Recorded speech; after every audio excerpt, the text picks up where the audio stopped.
Hello, everybody, and welcome to this pretty auspicious occasion for us here in Australia. This is Adelaide Uprising. This is an 8-event major in Adelaide, Australia. That's Adelaide, Victoria. We are here to commentate and to give you 8 games of the best 40k that Australia has to offer in these current times. I'm joined by the wonderful Nick Standing. How you doing, my brother? Can you hear me? I can hear you, mate. Hello. Thank you for having me. Dude, I am just freaking stoked that we're able to do this right now. Anybody in the chat, can we please get a sound check? And then when we do get that sound check, can someone please let me know how we are coming through? Or if there is any chug, any lag, anything we need to know about. But Nick, dude, how are you feeling about this event? 8 games is the first time we've been able to sit down at a major, or first time I've been able to travel interstate in over 12 months to attend an event. And I'm over the moon.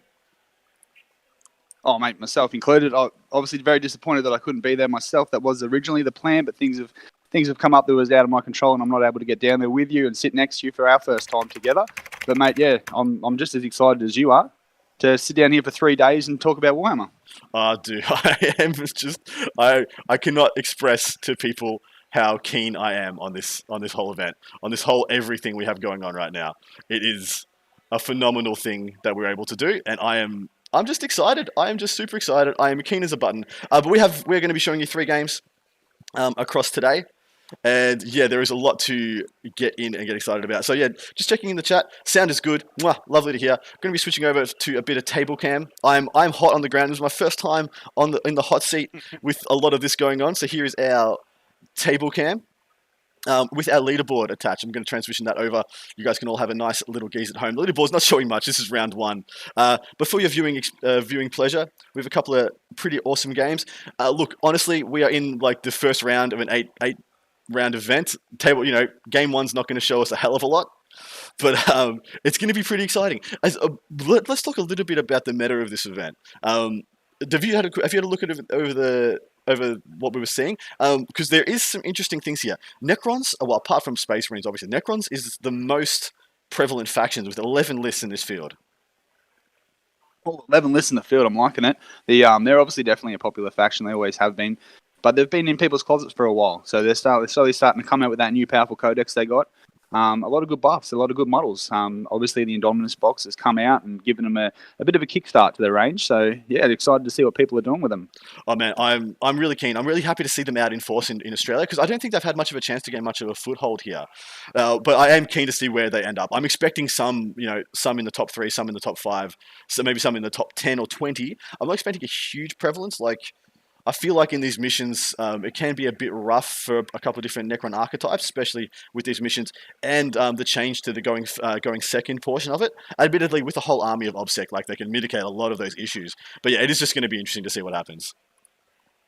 Yeah, definitely. As you and I both are talking about off air before we started here, having OBSEC on turn 5 is obviously a big strength to the Crons, able to just sit on those objectives. Now that they know what's going to happen on the end of turn 5, they can just sit on there and get their max 15 for primary. It definitely is changing the way the game's been played, as we saw a bit yesterday.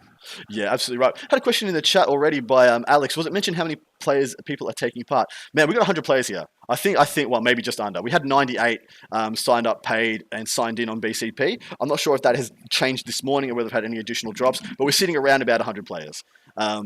So, dude, yeah, this is pretty much as big as it gets at the moment, which is very unfortunate. This is definitely no replacement for LVO, but it is for us. CanCon is usually around 100 players. The last couple of years it's been between around 150-ish. So this is a decent end of season goodness for us, which I'm excited to say.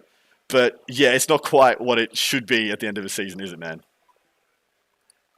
No, that's 100% right. But we got to do what we can do. We're lucky to have this event. Not many people could in the country or in the world right now could have a 100-player event. We have that there, and we're excited to bring it to the people around the world so they can follow along. Absolutely. All right, we're going to jump into our first game. I'm going to hit a transition screen over to this is our table 1 for today, and will be for the remainder of this event.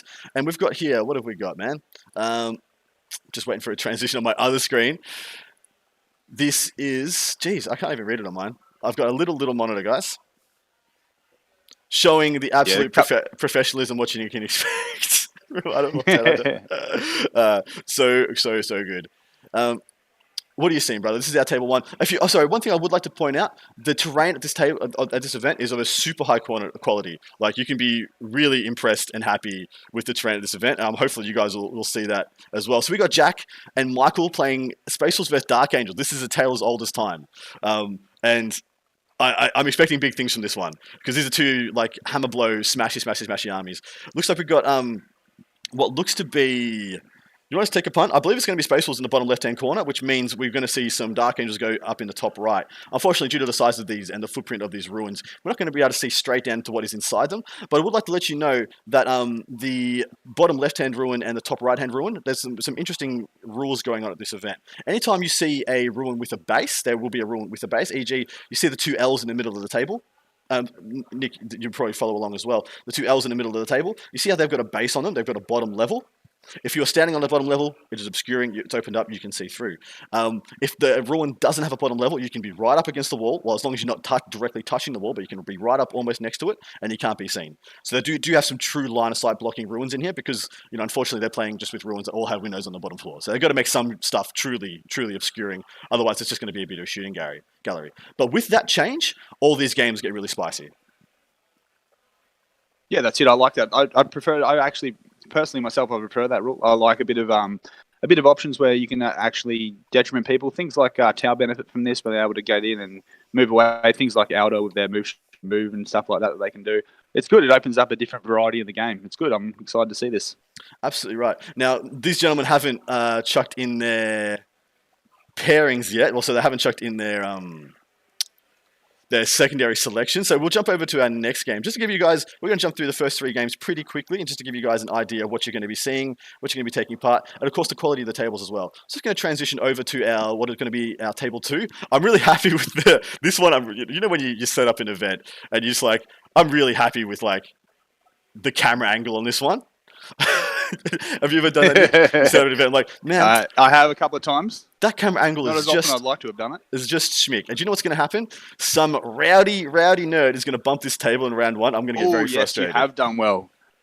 Yeah, it's kind of a fisheye going on there. Yeah, I'm liking that. You've done very well, Adam. It's quite schmick, man. Quite schmick indeed. So we're seeing Tim with his Necrons versus Ashley with his Thousand Suns. Once I show you all the tables and all the different pairings, we'll jump back through. I'll give you an idea of the lists and what these guys are doing. But we do have a bit going on to get through at the start. Of course, this is the first game. There's a lot happening here, a lot going on. I played in the Masters yesterday. Unfortunately, I didn't do as well. I don't know if people were following along at home, but that was being streamed by the lovely Denise Langhammer, Luke Pierce from the Normal Blokes. And we had a bit of a top table game that had not controversy per se, just some possible feared bad elements. Did you manage to tune into that at all, Nick? Mate, I finished work. I got on the train. I started watching it. I got off the train, and then when I came back, it was over. So I wasn't quite sure what had happened there. Yeah, but I do know that Liam won, as you mentioned earlier. So it was quite interesting what went down. So they got Hammer and Anvil 6 objective mission. I think it was mission number 13, if I remember right. Whichever one's Hammer and Anvil and it's got 6 objectives. So they both chose the mission objective. They both chose Rave Banners, and they both chose While We Stand, We Fight. These are two really potent, really powerful Chaos lists. One of those being 60 Word Bearers Possessed that Liam's been using to great effect. And the other one being Matt Morrisoli with his Chaos Soup that he essentially has been mauling people. Chaos list. Yeah, he's been absolutely mauling people with this list. Really potent, really powerful. Now, what ended up happening was that they deployed across from each other. They both secretly wrote down their secondaries, they revealed them, and they'd both chosen the same secondaries.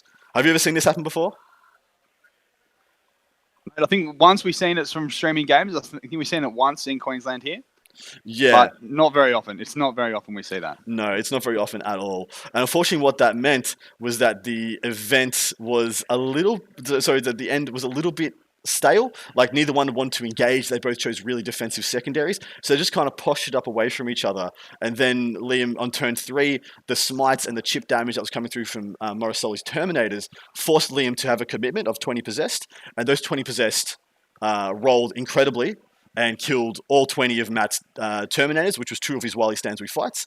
On average math, he put 4 possessed into a unit of fully buffed Terminators. That's 4 plus invuln, 5 plus feel no pain Terminators, and he killed them all.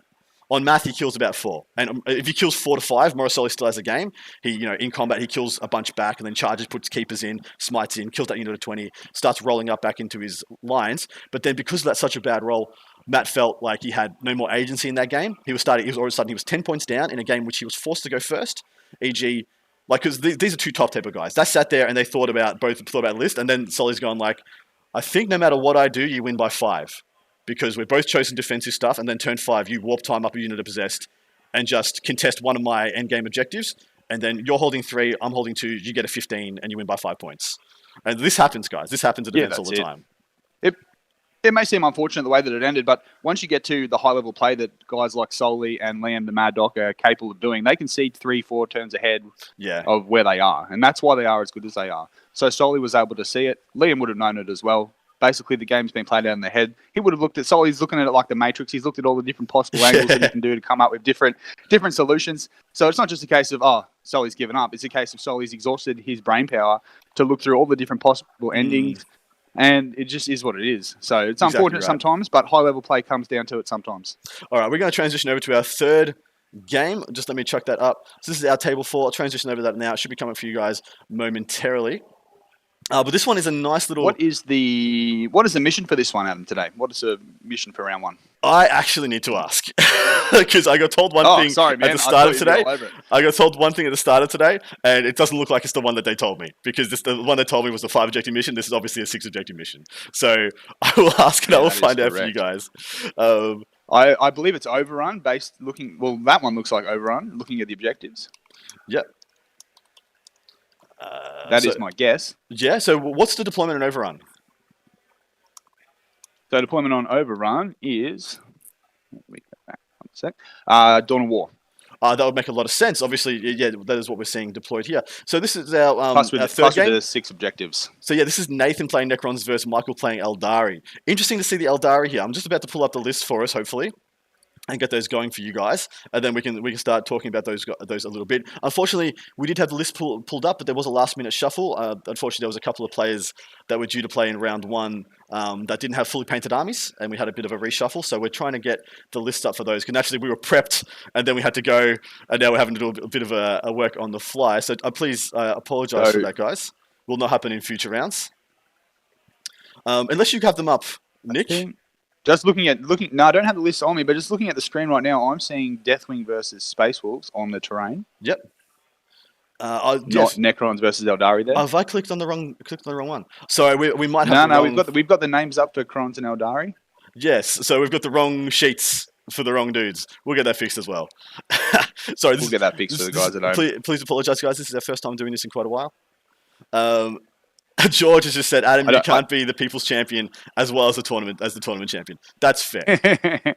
That's totally fair. Yeah, so I'm not sure that the Eldari have taken over some Space Wolf Thunderwolves here, but there could be the case. Schlin has just said, I don't see any dense terrain for -1 to shoot through. Is this common at tournaments? So there's one thing I was going to tell you guys.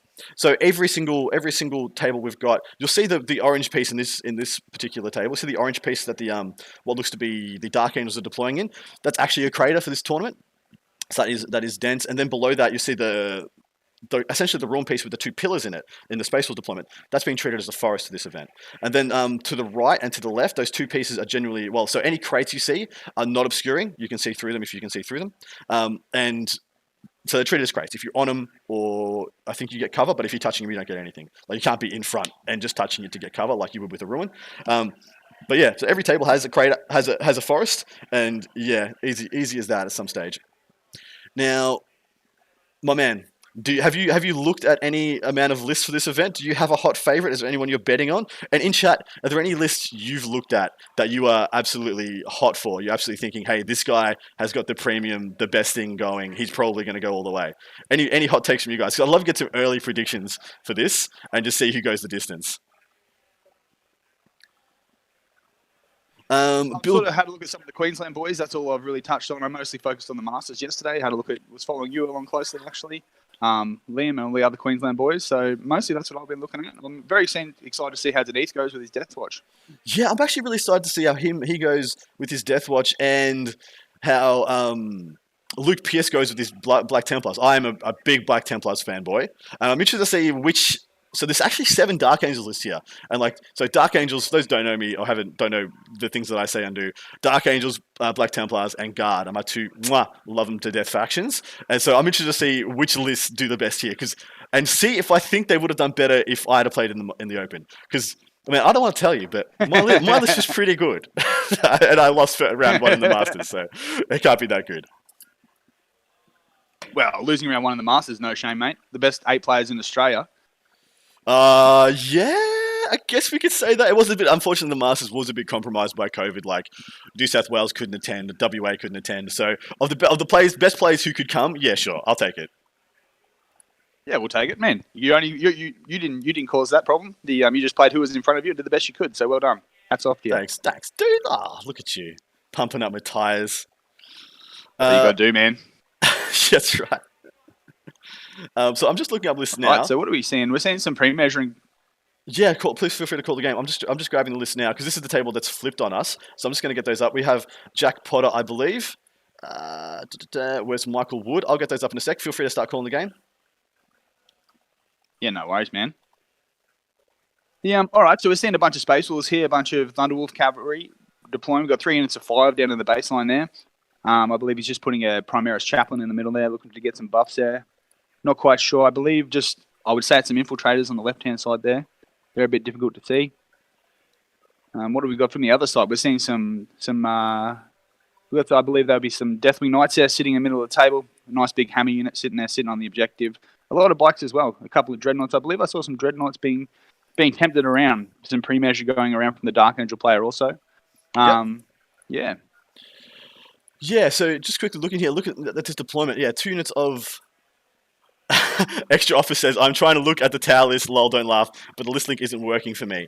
So I'll just chuck up the list link I'm working with, and you guys can have a quick gaze at that. So that'll just be in the chat right now. I've got to create a chat. Never mind. Might get Nickel Diffie to chuck that in for you momentarily. But I've got the Space Wolves list up for us. So he's starting off with looks to be a battalion. Actually doesn't say. He has 3 HQs though, so I'm assuming it's a battalion. He has Lieutenant Wolfguard Battle Leader on Thunderwolf, Power Sword, Storm Shield, Stratagems, Warrior of Legends. He's got the Burning Blade, Imperium Sword, so he's punchy boy. It also has Najal Stormcaller with Meritus Hurricane, Tempest Wrath, and Instincts Awoken. He has Nightwing, of course he does. And then he has a Primaris Chaplain on bike, Exaltation of Rage, Canticle of Hate, of course, Absolver Bolt Pistol, Master of Sanctity with Crozius Arcanum, Armor of Russ. So that's the You Will Fight Last aura. For troops, he has a unit of Infiltrators and 2 units of Intercessors. These both have Stalker Bolt Rifles. 1, 2, 3 units of Thunderwolf Cav, each one with Storm Shields. Let me just double check that. All with Storm Shields, 1 unit with Power Fists, another unit with Power Fists, 1 unit with Thunderhammers. Jeez, that is a lot of points in Thunderwolves. That's half his army is the Thunderwolves. Then he has 2 units of Eradicators. 2,000 points, man. 2,000 points on the button. Nice. I'm liking the Space Wolves list. I'm liking it a lot. I like these Thunderwolves. I believe you can make them obsec in way obsec, which is a big strong thing. Yeah, absolutely right. I just managed to find out... It looks like on my screen that they're rolling off to see who goes first, so that's a pretty big thing. Yeah, actually, it's such a big deal now. I don't want to say that decided a lot of games in the Masters yesterday, but it was a massive freaking factor. Massive factor. I'm just touting my own prowess.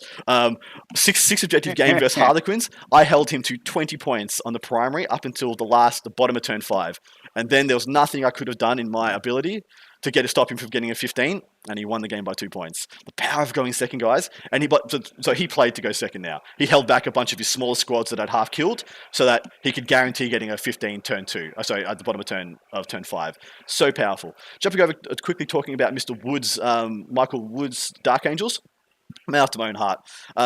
He's got Ravenwing Apothecary, Selfless Hero, doesn't take up a 4 sword slot, which means He's taken Black Knights. He's also got a Raven Wing champion with the Blade of Triumph, and he's a chapter champion as well. Martial Exemplar and Hero of the Chapter, of course. So he's actually rerolls to charge in nice big aura, and he's a beast in combat with rerolls to wound against characters, being Strength 7 -3, flat 3 damage. Really, really good. Promesh champion on Black, who's taken Outrider. For those who don't know what Outrider is, it means you, the guy who has this Warlord trait, and one Raven Guard Raven Wing unit, Raven Guard, get to scout move up to 12 inches. Up to 12 inches. He's got Mantra of Strength, Candle of Hate, Benediction of Fury, and Chapter Command, Master of Sanctity is also his actual Warlord. So he's a beat stick. He's got a Raven Wing champ who's a beat stick. He's got the buffs, he's got the defensive buffs, continuing. Then he's got Sammy. He's got another beat stick. Really, really, really powerful. In his elite slots, he has a Deathwing Ancient, Pennant of Remembrance, so there's the 5+ Feel No Pain aura, 9 Deathwing Knights, 5 Deathwing Knights, an Invicta Tactical Warsuit, and then he has his unit of Black Knights. 1, 2, 3, 4, 5, 6, 7 Black Knights in a unit. And then he has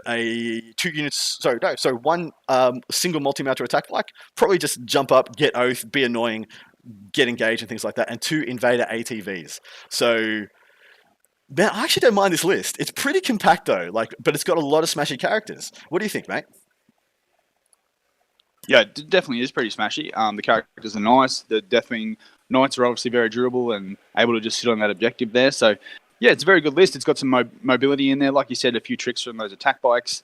I'm liking it. I'm liking the Invicta Warsuit. Yeah, there's lots of good tricks in there that are really, really nice. It'll be good to see how it can go up against these Space Wolves with the hammer of basically what these Thunderwolves cavalry are going to be doing. I can see he's been very aggressive. So turn 1, he's got those Black Knights up there. He's pretty much got them into the center of the board. It's interesting to see how he's going to deal with them and what he's going to do, just cruising them alone into that big 15-man Thunderwolf. Well, yeah, I'm assuming that's his outrider move. As you can see, the Master of Sanctity is just to the right of that unit, so I'm assuming that's been his scout move with outrider.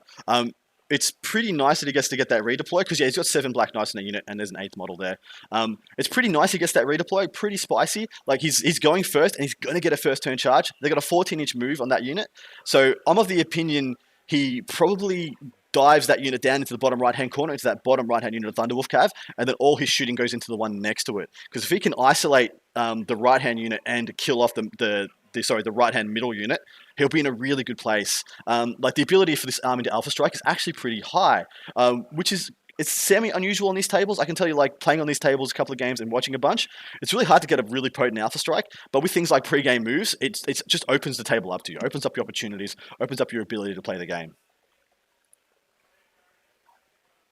Yeah, that's true. That's true. So we've just seen who's gone first there. Let's just quickly jump over and have a gaze at our other table. One of our other tables. Apologies. Which one do you guys, if you guys are going to chat, I've got one you want us to focus on particularly. We will focus on it for the duration. But as it is, we're just going to jump around, jump up and get down. As I want to say. Just, Bill Gross has asked, any thoughts on the Tyranid turnout at the tournament? Man, there's not always a lot of Tyranids at tournaments. What I'll tell you is that Tyranid players, they're among the most numbered of garage gamers, I think. Obviously, everyone loves them. They love them at tournaments. We actually get the most chat about Tyranids. As soon as we start doing these streams, majority of people are like, well, anyone playing Tyranids? What's going on with Tyranids? So, yeah. If there are any Tyranids, we will get onto that and we'll let you know. So, unfortunately, our scorecards aren't quite aligned with our cameras. So what are we seeing here? I think this is Necrons. I can see a Silent King in this table. What is this in the top left-hand corner? What is he versing? It's a nice yellow, whatever it may be. Just need to track down which pairing we've got on this table, just so I can pull up those lists for us. So this would be... Could be the Ashley Cross game. Nick, what are you seeing? You probably got a bigger screen than me. What's the army in the top left-hand corner? Someone in home will tell us as well. I believe this is the Eldari army. I believe this is probably the 2 mix-up we have. We probably have a mix-up with those 2, because that looks like... That makes a lot of sense to me. It looks like some kind of Wraith construct on the top left. The bottom right here, it seems to be some kind of jet bike in the middle there. Andrew Ward suggested that it looks like Harleys. That could be the case. So we do have a...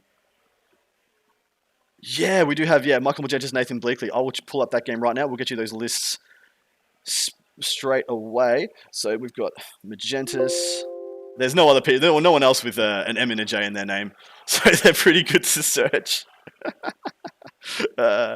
Yeah, Neil Curls pointed it out there. It's a Silent King in the bottom right, so it's definitely Eldari versus Necrons. Yeah. So we might actually be into the thick of the action here, because we're seeing some models being removed on the bottom left-hand corner of the table there. Some dice have been taken away. It looks like some Necron warriors are being shot at. Yeah, it's going to be an interesting one. He's deployed really defensively with his Silent King. I wonder if what he's afraid of here. Just pulling up this list by Mr. Magentas. He has expert crafters, hunters of ancient relics, e.g. that's +1 to hit when you're next to a relic. No, sorry, next to an objective. 6 objective missions. Pretty premium. Fastest Skyrunner, Warlock Skyrunner. Fastest Skyrunner has Executioner, Focus Will, and Fortune. And the Warlock Skyrunner has Quick and Restrain and Focus Will as well. Wraithlord, Wraithseer. The Wraithlords both have 2 star cannons and double flamer each. The Wraithseers both have D cannons. One has another Protect Jinx, another has a Quick and Restrain. Then he has a battalion detachment. This one is Hysterical Frenzy, Frozen Stars. Shadowseer, Troopmaster. 1 unit of players with 3 fusions, 5 man, another 5 man with 3 fusions, another 5 man with 3 fusions, another 5 man with 3 fusions, another 5 man with 3 fusions. A Death Jester, 1, 2, 3, 4, 5 Star Weavers for those. No wonder he put the Silent King back. No wonder. He was going to get a dominating commitment by, 5, 10, 15 fusion pistols if he deployed too aggressively and went second. That's the power there. That's actually pretty nice. Switching over to his opponent. So we have... This is Nathan Bleakley. From the Normal Blokes, lovely gentleman who streamed Masters for us. So nice of him. Suzerain Dynasty, Supreme Commander, Silent King, bada bing, bada boom, is what does what he says on the box. You don't get the most out of him unless you get the most out of him. He's got Novok Detachment Battalion, Catacomb Command Barge, especially he's got to be. He's got Rarefied Nobility and the Blood Scythe, so he's the choppy CCB. He has a Chronomancer, and then he has some Crypto Thralls. They're amazingly good secondary monkeys. You can just jump around, get engaged, get scramblers, etc. Then he's got a Lord, and with an Orb of Eternity and a Res Orb, War Scythe. 2 units of Immortals with Gorse, 10 mans, which is interesting. A unit of 18 Necron Warriors, so he's made some compromises there. A unit of 5 Flayed Ones, a unit of 10 Lich Guard, and a unit of 10 Praetorians. So that's a Bomber Praetorians, a Bomber Lich Guard. All Lich Guard have Dispersion Shields. A little pocket 5 Flayed Ones for some pinch hitting. Big brick of Necron Warriors, and actually 2 big bricks of Immortals. He actually has quite a nice density of OBSEC, and his melee presence is quite indomitable as well. The Catacomb Command Barge and the Lord both having War Size. The CCB we know is pretty damn killy. Then the Lich Guard, they're pretty choppy, and 10 Praetorians is nothing to sneeze at. But this is a bit of maybe trying to do too much with this. Like he's got... I'm not sure how this army would support itself. Being Novok, of course, is going to have a lot of buffs in combat also. But what are your initial thoughts on this one, Nick? Yeah, 6-game objective. 6-game objective is going to help him out there. Obviously, like you mentioned, the having the Silent King taking out a little bit and not being able to use him aggressively as he probably would like to could be a bit of an issue. It looks like the Eldar player has gone first. I think that's the case. We've seen a few little warriors chunked away on the bottom left-hand corner there. So, yeah, I'm liking it. I'm liking the Necron list. Obviously, they're in a bit of possession book-wise at the moment than what the Eldari are. But the addition of Harlequins in this list has definitely made it a lot stronger than just being base Eldari itself. Yeah, I agree. I do think he's had to take some, so when you're playing Eldari, he's had to make some concessions and take some actually durable things, because that's the issue with Eldari. Well, the things they leveraged before to keep them alive, multiple minuses to hit, being untargetable, jumping around, firing and fading, things like that. Terrain works differently now. If you fire and fade through a wall, and if it's got a platform on it, you can still be seen through the windows and things like this. So fire and fade has lost a lot of potency. So they don't play secondary especially well because they don't have durability to survive on a lot of places. All they really have to leverage is speed. But mind you, he's found this little play here. Two Wraith Lords, 2 Wraith Seers. He's actually leveraging quite a bit of toughness 8. Yes, we're finding at the moment that's definitely a bonus and something that people aren't able to deal with at the moment. People aren't building their army to be able to deal with toughness 8. So that could be a little thing that he stumbled across here and is going to be using to advantage over the weekend. Absolutely right. So there a couple of questions in chat. Can we hit the players? No, we're not being able to hit the players. They're in a room with 100 dudes. There is 100 sweaty nerds. Well, not quite sweaty yet, but there's 100 going to be sweaty nerds in that room. If we mic'd up the players, you would just have a wall of noise. On top of that, we'd like to be able to protect the players should they say things or do things that would endanger themselves in the eyes of the public. So we take that away. We just give you guys the stream and the commentary from us as to the best of our ability. Hopefully that's satisfactory to you. Hopefully that's enough. If it is, it is. If it isn't, Kylo Turley has asked, is this a new FAQ? 100% this is the new FAQ and the new points. I am going to jump us back to our table. Which one have we got? Yes, we'll jump to our next table. This one is another Necron game. I'm quickly going to pull up these lists. And we will jump straight into that one. But this one, just going to quickly get these names. So this will be T-Suns versus Necrons. And it is... where did I have it before? I'm fumbling around, guys. I'm wasting your quality time. Tim Skrinner versus Ashley Cross. Ashley Cross is a good mate of mine from Narracourt. Is one of the TOs for Terracon, which is another major in Australia. Great dude as well. Just lovely, lovely, lovely man. I'll pull up his list momentarily. But what are you seeing so far on this table? Well, I'm seeing, obviously, these command barges have been pushed up as far as they could into the deployment zone there. I'm interested to see what these blue sticks are that are on the table there. Yeah. Is that something that Tim uses all the time? What has he got going on there? Is that for our benefit? Interesting take. Is that for our benefit on stream? At first, I thought you were pointing... I thought maybe you'd put something on the screen. They were going to point which direction they were going to go. I was ready. I was pumped. Nah, bro. I would love to be able to do that. Sun, yeah, well, that's obviously something that Diff's working on. We do have the option to do that later on. We're seeing a big chunk of 1,000 stuns there in that left-hand side. Are they Zangors, are they? What has he got sitting in that piece of ruin? Yeah, they look to me to be Zangors. Either that or he has warp-timed or gemmed a big unit of Rubik Marines. So we'll quickly go through his list. So this is Ashley Cross. He's got a battalion attachment of 1,000 Suns. He's playing Cult of Duplicity. So I think Duplicity has got the redeploy strat as well, so that's maybe what he's done. He's got Ironman on disc, as you would. Death Hex, Doombot, Warp Time, the three best, probably. Demon Prince of Zinch, Diabolical Strength, Duplicitous Tactician, which I think is the redeploy. Gaze of Fate and Talons with Wings. An Exalted Sorcerer, Dark Matter Crystal, has got another redeploy there, which is very nice. Glamour of Zinch, and Prescience. 26 cultists, so 27 with the champ. That might be what that is.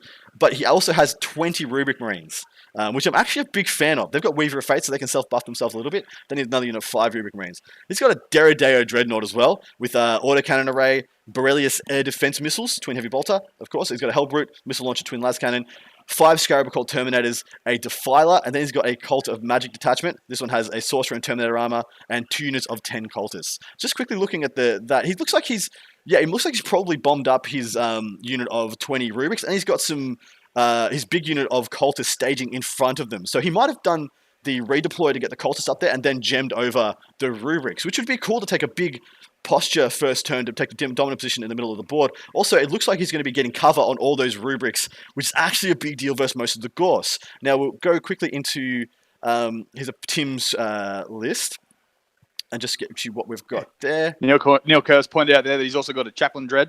A little bit sneaky there. Who's got a Chaplain Dread? Oh, that's the model he's using. Just using the model. Oh, of course, fair enough.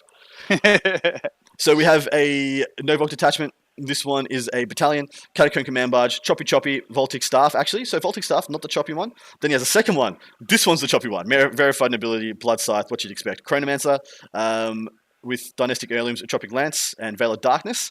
1, 2, 3 units of 10 Necron Warriors with Gorse Flay. Sorry, 1 with Flayers, 2 with Reapers. A unit of 17 with Gorse Reapers. 2 units of 2 Crypto Thralls, 1 unit of 10 Lich Guard. For fast attack, he's got 1 unit of Scarabs, just a 4-man, so probably just to sit at the back while his unit army pushes up. He has a Night Scythe, and he has 3 Ghost Arc, guys. So that's triple Ghost Arc with 3 10-mans in him. He's got 1 unit of 18. That's probably the unit that's going to get veiled from the backboard into the front board when he needs it.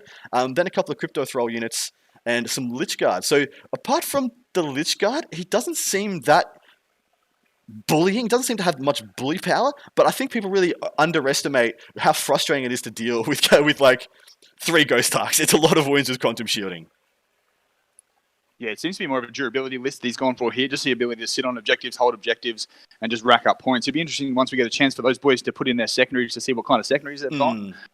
Because, like you mentioned, there's not a lot of aggressive firepower here from this list. Well, there's firepower, sorry, but there's not a lot of aggressive punch. Let's say that we can see from other lists like the Scarab and the Race Swarms and all those kind of lists that we've seen. So yeah, it is interesting. It is going to be an interesting list to see how we go against this Thousand Suns. Yeah, absolutely right. So pointed out that as soon as I read the list, I realized the blue sticks are Mr. Ashley Crosses, and they're there to show where he can't go turn one, like where he can't move, where he can't be turn one after he Right, his there is 9 redeploys. inches. Yeah, I They're like his that. 9-inch sticks. So yeah, pretty. Shout out to Ashley. That's very cool. I like that. Yeah, spot on. It was pretty funny. Kaji's just said, I like that they both travelled to Adelaide from Brizzy to play each other round one. So that's one of the other tables. But that's freaking hilarious. What's your hot tip here? I do believe. Sorry, you go. I think they might be Aaron Green. I'm not too sure, but I think that might be Kaji? Yes, it is. Art Awards fairly owned member Aaron Green. So shout out to Aaron. How's it going, mate? Good to have you on board. Yeah. Shout out to Neil Kerr joining us from lovely Sweden, which I believe is in the middle of the night right now. So, dude, absolute props to you for joining us this late in your day or early in your morning, depending what it may be. But yeah, this is actually going to be an interesting turn. I'm impressed with the T-Suns list. I didn't think they're an army that could get off a big, juicy, imposing alpha strike like this, but they're going to. You see the positioning of the Defiler as well, just set to go straight into the middle of the board, straight up the guts. Interested to know that he's placed it there.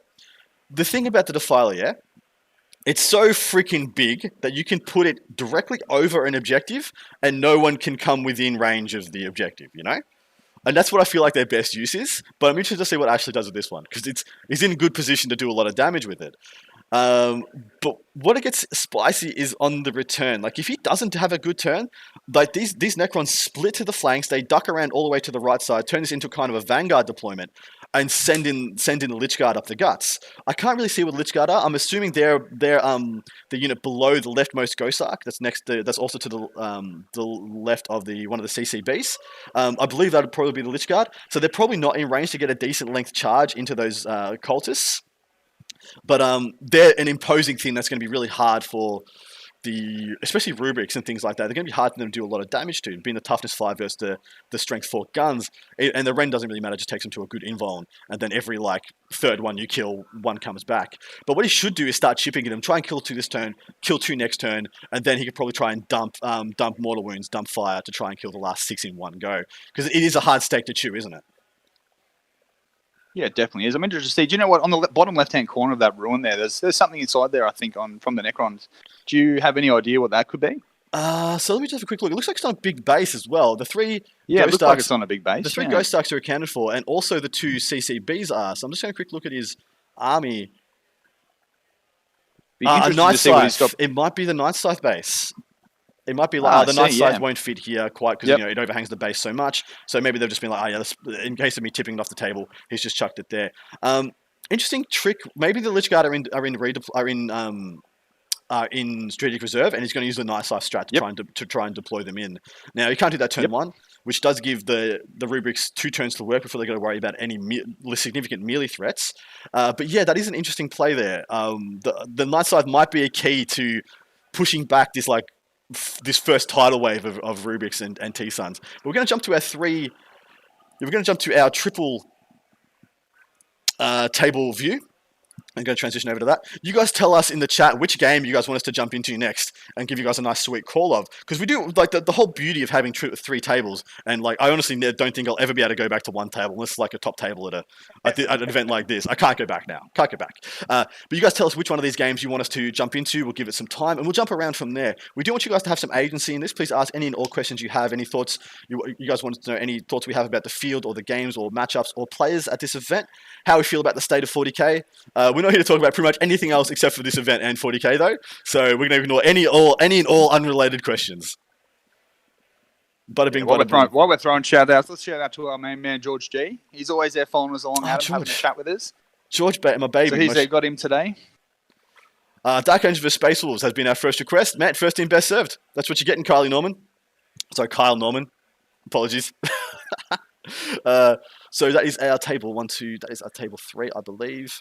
I'm probably going to click the wrong one. No, I'm not. I am spot diddly on. I do really want to see how these Black Knights have connected. And interested to see what you guys think of this one. So I think going first for the Dark Angels was actually a decent idea. Going second may have been just as good, but going first, seeing as I had that unit, they have a unit of 10 freaking Black Knights in reserve.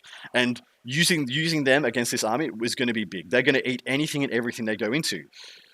And I think the Space Wolf player did a good thing. Had he bubbled up any of his Space Wolves units, and maybe this is the idea: the Black Knights are just being thrown away as bait to get Toons of Space Wolves to commit to a bubble, and then he can get a 14-inch move from the back lines with any of his Raven Wing Eunice, Samael, any of these guys, deep strike the 10-man in and just eat out the whole core of the Space Wolf army. That's very possible, guys. So just give me a quick call. This game looks like we've had a commitment from the Black Knights. Looks like they've gone into the Space Wolves. I can still see 2 remaining. What looks like to be their chaplain off to the left of that.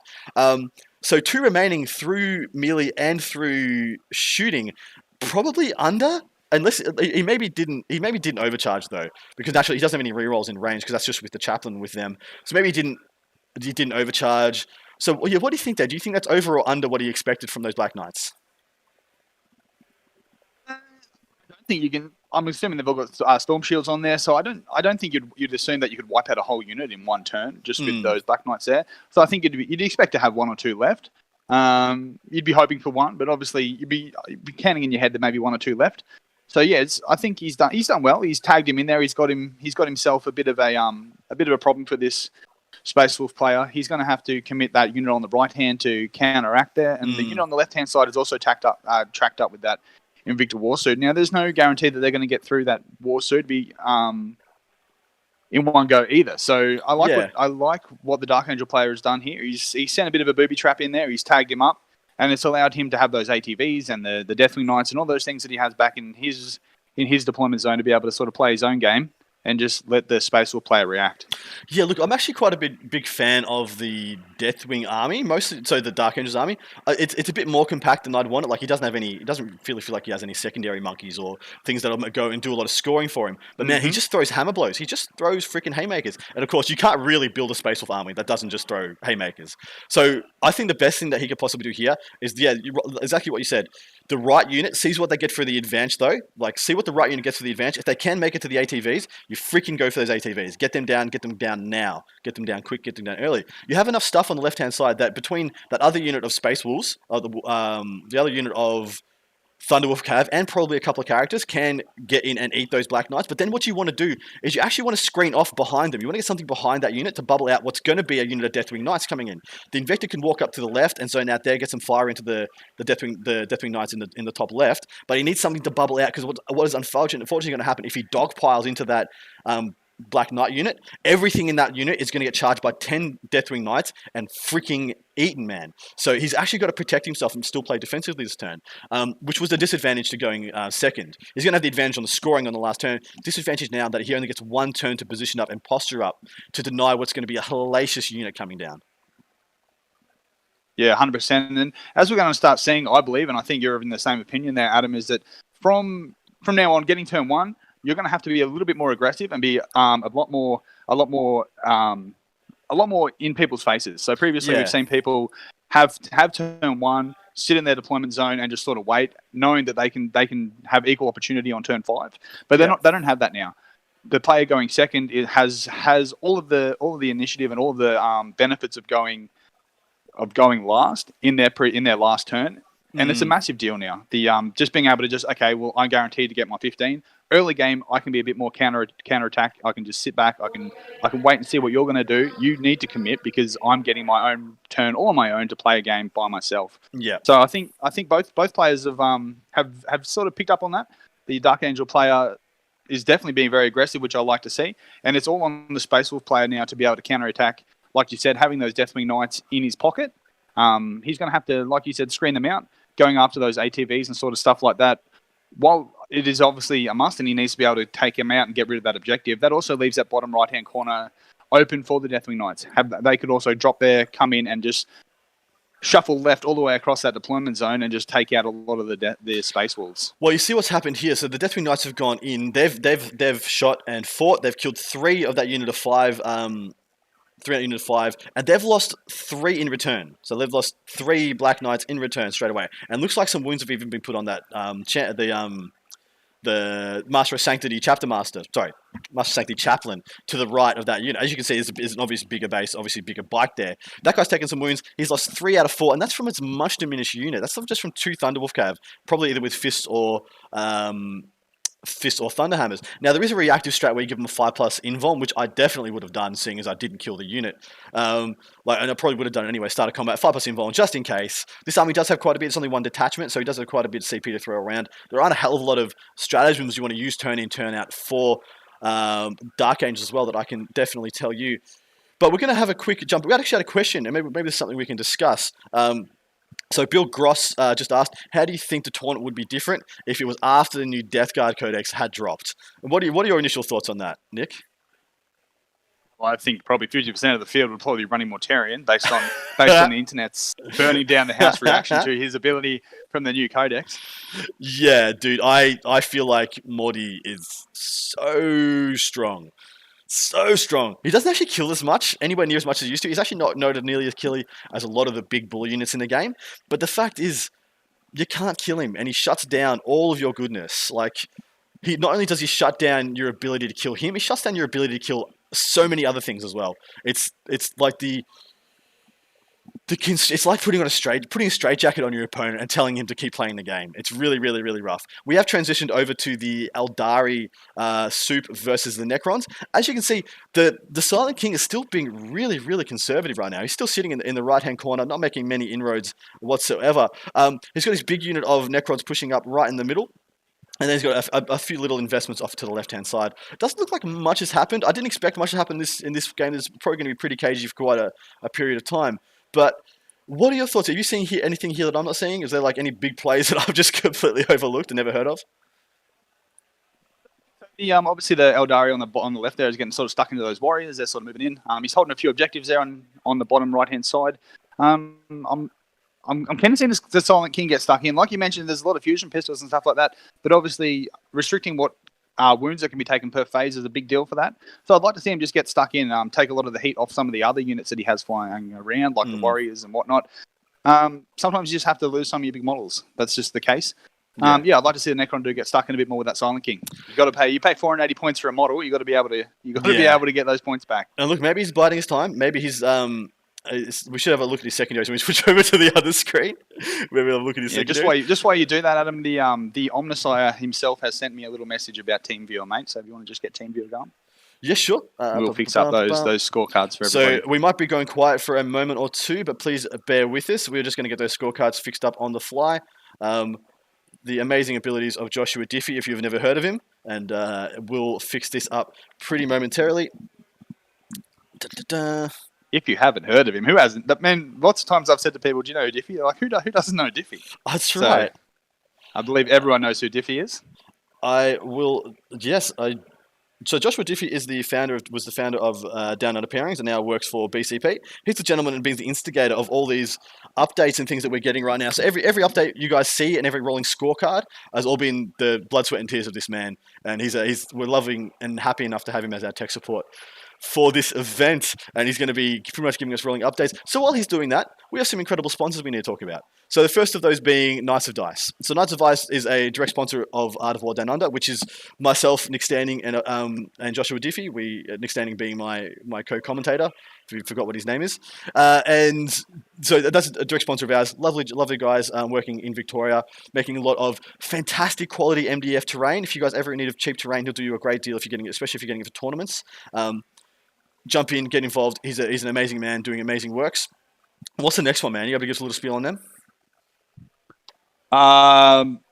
Yes, I believe probably down to you, Adam, because I didn't get the run sheet yet. There's Smoky Pastures. Smoky Pastures. That is a sponsor of the actual event. So tomorrow for lunch, we're all getting barbecue. We're all getting cheap, beautiful premium barbecue. You'll probably see me with a gritty face after lunch. I'll be just in here just licking my chops because it sounds pretty damn good. But the one after that is BCP. Like I said, Joshua Tiffy works for BCP. He was the founder and producer and creator of Down Under Pairings. In Australia, we love Down Under Pairings. That's been our go-to for so long. There's been a bit of a merging of the minds, and BCP and Down Under Pairings have merged in a lot of ways. So Joshua Tiffy has built in all these scorecards, all these amazing crazy ass things, all the live updates, scorecards that you can see here. We're not updating these, by the way, guys. The players are doing it. On the tables, when they put their scores in, it gets automatically updated onto the scorecards on our stream for your viewing pleasure. E.g., like a football game, like a football game. It's pretty phenomenal and pretty incredible. Very proud and very happy to be able to do that for you guys. And this is just the tip of the iceberg. Streaming is such a unexplored world that it can just pop off, and all these new innovations can just fly off the stream and become a mainstay of all these things. BCP has also been fantastic in letting us have access to this event. Obviously, it gives us a great access to be able to put the lists up for you and a bunch of other things. You guys can all jump in, jump out, do as you please with those. The next one is, so I'll talk about the last one for a second. The Normal Blokes. The Normal Blokes podcast is an Australian podcast from Brisbane. They are good mates of ours. They were lucky enough to put their hand up to stream the Masters for us, so I could play because I was, good enough that I got a spot in the Masters. Ranks. Did you hear, Nick? I was ranked 6th in Australia. Hey, just shows we had a bit of a weak season. But yeah, the lovely guys. They run a podcast. It's a lot of fun. Please go check it out if you haven't heard of or don't already know of the Normal Blokes. But yeah, I think Josh, if he's done, I think those should be updated momentarily. I think he said he's done. I will just double check, guys. It doesn't look like it's changed. I know he's still in. He's still working. Never mind. I'll stop what I'm doing. But Nick, what are you seeing on the table? What are you seeing by the Eldari player? Looks like they've got a bit of a static deployment. I mean, playing Eldari, you've probably had, and if you were an active Eldari player at the moment, you've probably had your nose bloodied, like it hasn't been bloodied in like the last 10 years. So I'm expecting just consistent, like, defensive posturing by the Eldari player, probably till turn 3, turn 4. And plus, with the spectre of the Silent King hanging over this game, he can't really go and make a big play for the middle, can he? No, he definitely can't. As M. Chin has pointed out in the chat there, 6 points on Code of Combat, coming in nicely with the Silent King and the command barge there. In the bank. So yeah. He's got that easy. Yeah, for sure. And like you said, that a lot of the buffs that previously held the Eldari into the top tier were based on their durability and their movement, and the durability they just don't have what they used to be. So the Eldar player, as we've seen, he's a bit hidey. He's a bit hiding behind all the terrain there, which is what he has to do to be able to keep alive and keep going toe to toe with these Necrons. Yeah, we're just going to quickly I'm looking at the screen. We're going to transition to the Space Force games momentarily as soon as Diffy's done doing what he's doing, because there's some interesting things going on there. But yeah, like this, I don't know. I don't know about you. I'm just so freaking happy to be at an event with my mates, calling some 40k, and doing what I love doing. It feels like it's been so long between drinks. I don't know how it feels like for you. Things have been a bit different where you are, haven't they? You there, Nick? Oh man, 100%.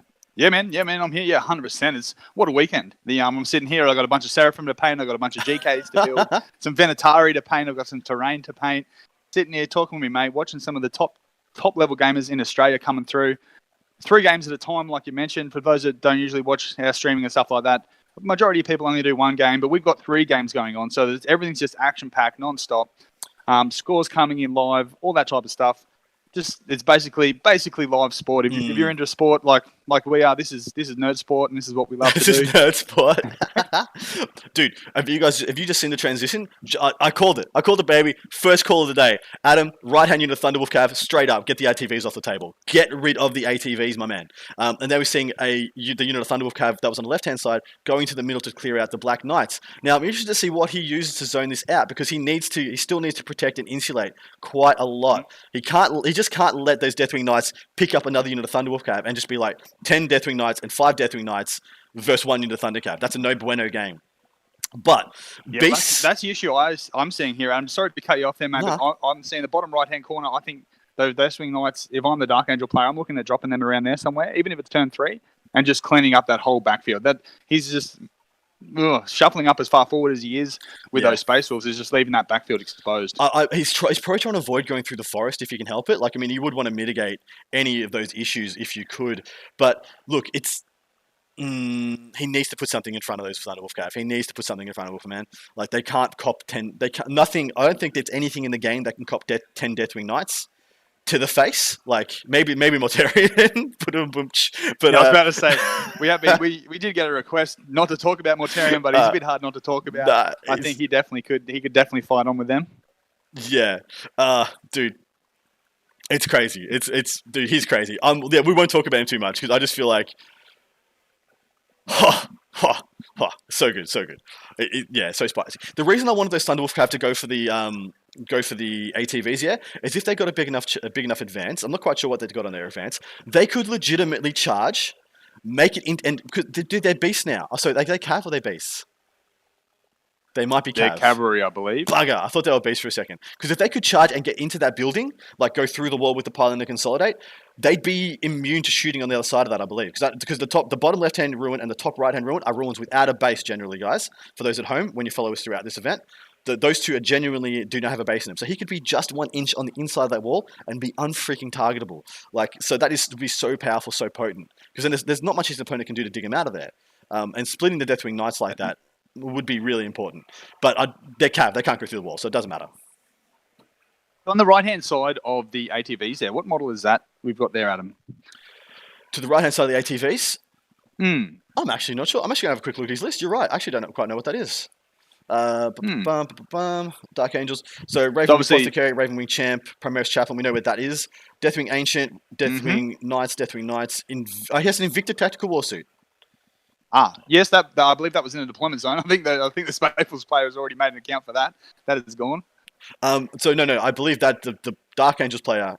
Oh, sorry, you're saying the Dark Angels player got his Invicta into his deployment zone. Yeah, that went down on the left-hand side of the middle there, just off center. Of course, of course. For some reason, I thought the Space Force player had an Invicta as well. Let me just double check. No, he doesn't. You're right. So yeah, that Invicta is kaput. I don't know what actually is on the right-hand side. That could be one of the Ravenwing characters just holding fire out there. Probably the champ if it's going to be any of them. Naturally, you wouldn't want your. The reason I asked it does look like one of the Space Force. That's why I asked. It looks like a Thunderwolf Cav, doesn't it? Yeah, that's why I asked. Maybe it's just a dead boy. Maybe it's just a dead boy. How I would have got it? It could be dead boy just hanging out.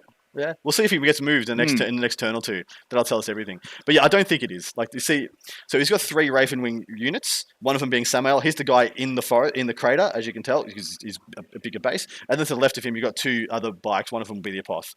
One of them will be the Champion. And then next to them is the Ancient. In front of them is a line of 5 Deathwing Knights.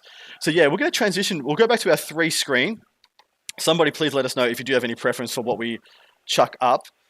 But where's our triple screen? Just check that on the transition now. Should be coming up any moment for you guys. And then, yeah, please let us know which one you want to jump into next. We have got 144 people watching. Thank you so much, guys. Hopefully, this is some enjoyable content for your viewing pleasure. Yeah, anyone's in the chat, just feel free to get in and have a chat to us and tell us how wrong we are, or yes, please tell us how we're right wrong. Adam is on his great calls that he makes. Just get involved. We just love being told we're wrong so much. It's the best. It's the best. That would be one of the joys of going to tournaments. I know a lot of times it happened yesterday. Everyone huddles around the table. Oh, what are they doing? What are they doing? Why are they doing this? But most of the time you can't actually say anything. So everyone just sits around in silence, saying nothing at all, and you can't actually involve in the discussion with your friends about why they are or are not doing things. But that's the glory of this stream, that we are able to bring it to you guys all the way around the world, and we can all sit here and talk about what they are and aren't doing. So let's get involved. Yeah. Let's have a good chat about it. Yeah, and please give us a sing out. Let us know where you're watching from, what you may be doing on your day, and yeah, what factions or archetypes you're really excited to see. I did have a question before from I think it was one of the Eldari gentlemen. They asked, "Is there anybody bringing the 8-point racks and the 10-point reavers?" I can say there's a local gentleman called Gabe Delolio. I think he's bringing about 50 racks in 5 and 10 mans. They're all in Venoms and Raiders. It's not too bad. I got my man Gus Hebberwhipple. We just call him Gus. No one wants to pronounce his surname. The first name is Augustus, by the way. Yeah, who knows? But he's bringing 60. He's got he's bringing 80 racks. He's got 4 units of 20. And I looked at him and I was just like, my man, if you had gotten to like 120, you'd be a legend in my eyes. Because I feel like if you were going to bring, apart from Death Guard, if you were going to bring an army that was going to break this meta, it would be like 100 racks and 20 to 30 10-point reavers. I feel like that is the best army in the game right now. And then you would sprinkle in Harlequin characters, like you'd have a Solitaire, the Killy Troopmaster. Hell, even the Incarn in there adds a hell of a lot of spice. But you can just make such a janky, absolute broken ass army because there's nobody. Do you know how hard it is to kill that unit? Like 20 wounds, toughness 5, 4 plus 4 plus invuln, 6 plus feel no pain. And guess what, guys? For 2 CP, they green tide. They come back. They get Black Cornucopias. It's 2 CP, not 3 CP, and they can do it every turn. It's actually freaking obnoxious. Like so, but the thing is, like the hobby lag on getting 120 racks together is absurd. There's no freaking way. Yeah, I think that's something you would have already had sitting on your shelf at home, ready to go. Yeah, you wouldn't have. Not even contrast can help you get it out that fast. That's right. No, you go. Yeah, I was just going to say we've got a couple of Nordic dudes shouting out. So Kylo Turley is from the UK and he's playing some Custodes, man after my own heart there. Who else we got? Braden's keen to see the Jakari go. Eric Lathoris has joined us. Eric, the Tyrannosaurus Lathoris, has joined in from home, so that's good to see him here. All the way from Denmark, I believe, is Ian Colbeck. Hello, Ian. Good to have you, mate. Fantastic. Thank you so much, guys. Like, I just love we're getting people from everywhere. It's actually freaking phenomenal. We just transitioned over to the T-Suns game as per your request. We got Ben Nickerd. He's another good man from Narracor, one of the Terracon boys.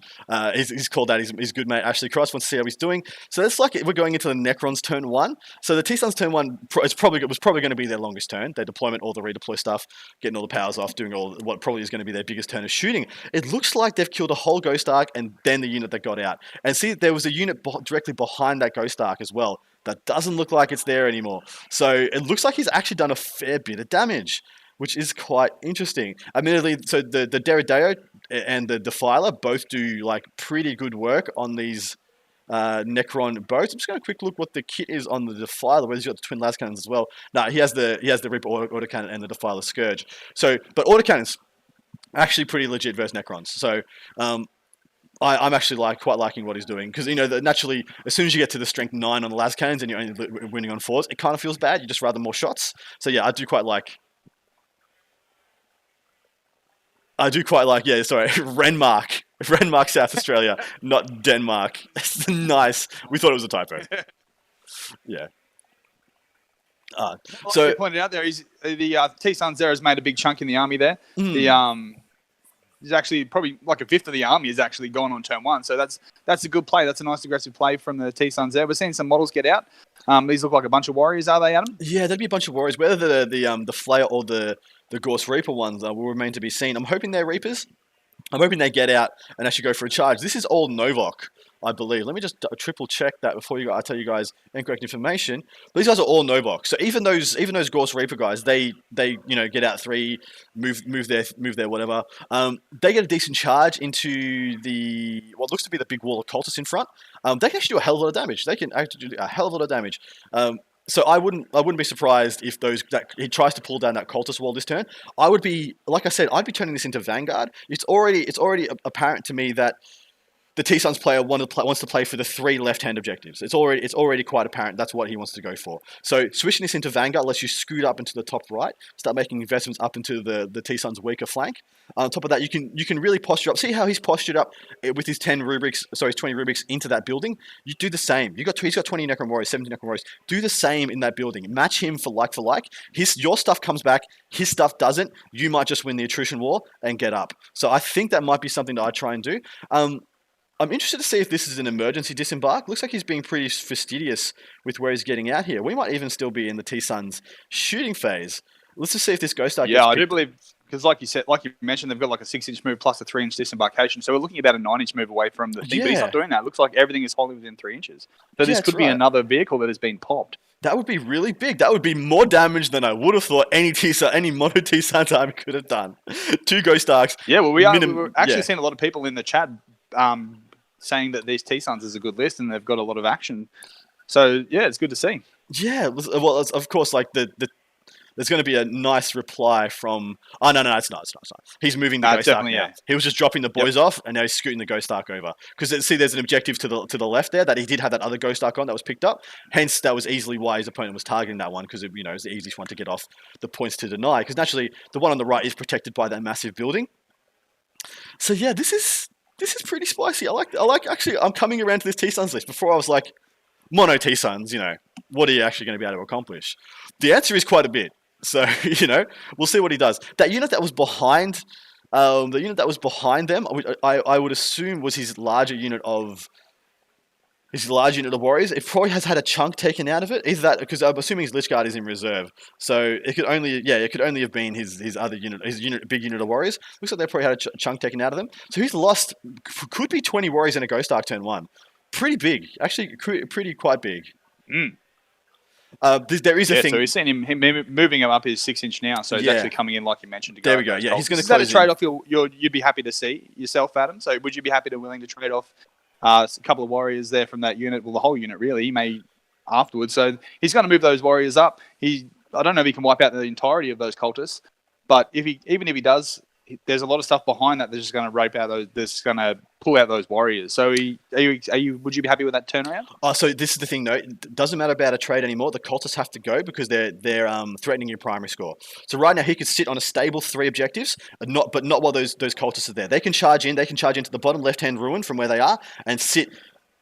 Like 20 guys on the inside of that ruin on that objective being OBSEC, and all of a sudden this primary starts to flip horrifically in the T-Sun's favour. On top of that, he could charge, man. He could charge and get a wrap and give his opponent a 0-point primary turn on the next score. Like the charge, because if he was to have a unit there, he can charge, get around the back of those Necron warriors, and have guys within 3 of that. I would like to see him, close up a wall, use the Scarabs to make a bit of a wall to the right of the Necron warriors. If you just do have a flub roll, if you have you lay an absolute egg, do not kill any of the warriors, they can't get around you with the charge to get around and rope around and essentially string out onto 2 of your primary objectives, because that would just be really bad. The thing is for the T-Suns now, their home objectives are not at any risk. There's no risk for his primary this turn. There's no risk for you can't, unless he's got a Veil of Time, which is, I know he does, which is a possibility to the right-hand T-Sun's objective, if you can see. I think he's just got some cultist posturing up behind that, or he's got a unit of 5 rubrics, which would be a very good unit to sit on that objective.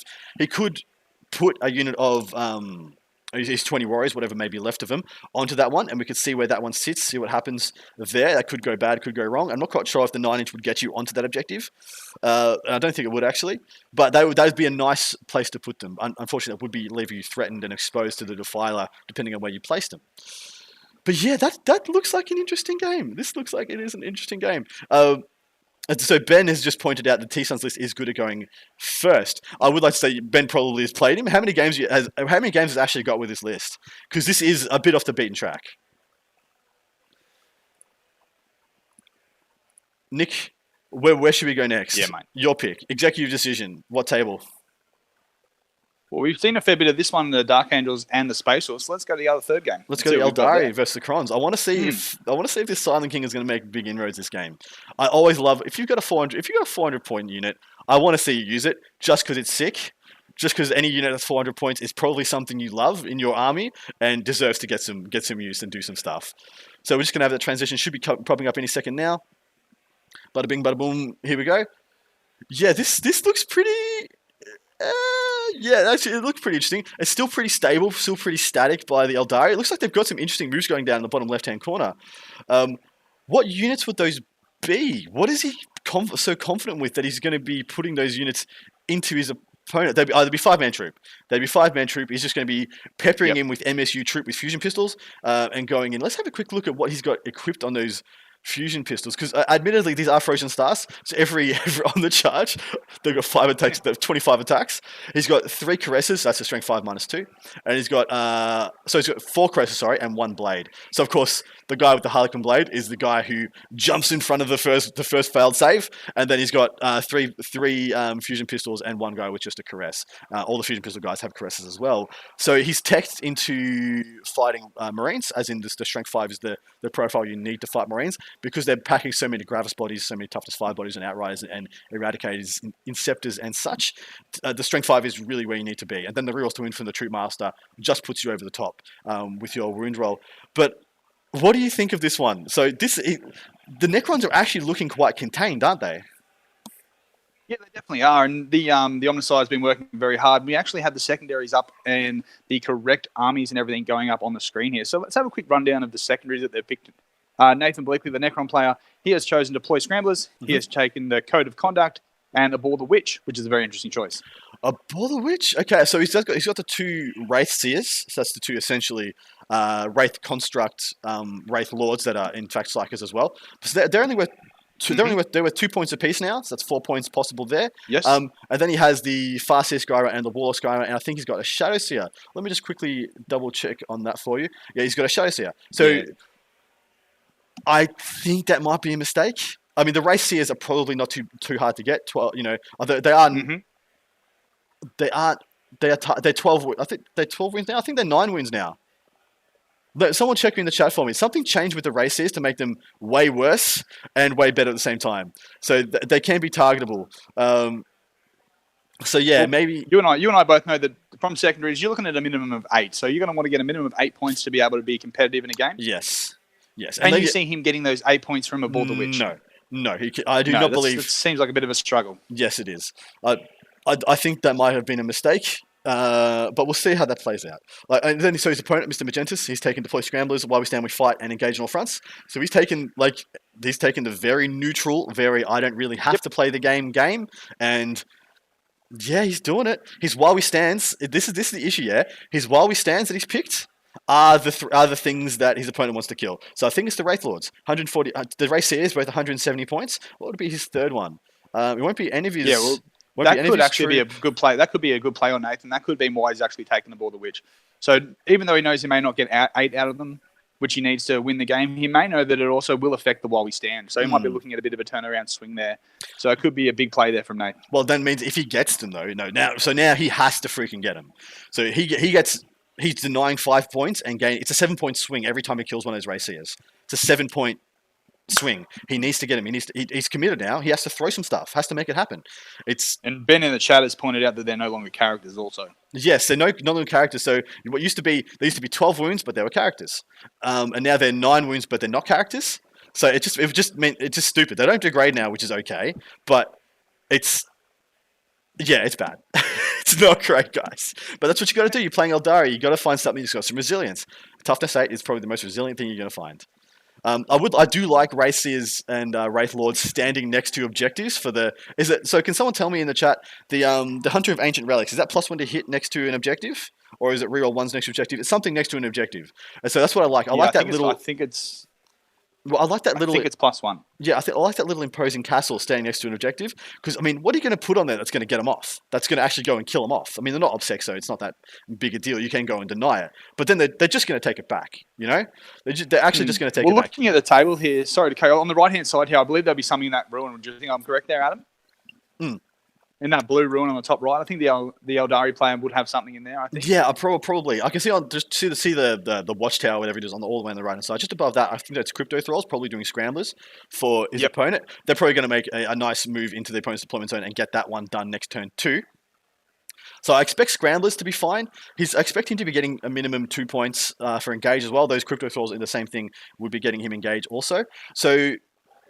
Oh, he didn't take engage. Apologies. Mr. Blakely did not take it. He took deploy scramblers, which he's probably going to get. No. Code of Combat is going to pay out. It's going to pay out nicely. He's already got 2 points for Abhor the Witch as well, which means one of those Race Seers has probably gone down. As you can see, he's only got 2 bike characters, and I can still see both those on the table, e.g. his Warlock and his Farseer Skyrunners are both still there. So that means one of the Race Seers has gone down, because there's nothing else to kill unless he's got the Shadow Seer. That's the only other thing that could have gone down. And it's probably going to be pretty hard for us to pick out a Shadow Seer on this table, unfortunately. Might be a little beyond our powers. There's a lot of colours going on here, and the Eldar army obviously is painted very brightly as well. So there's a lot of colours going on here.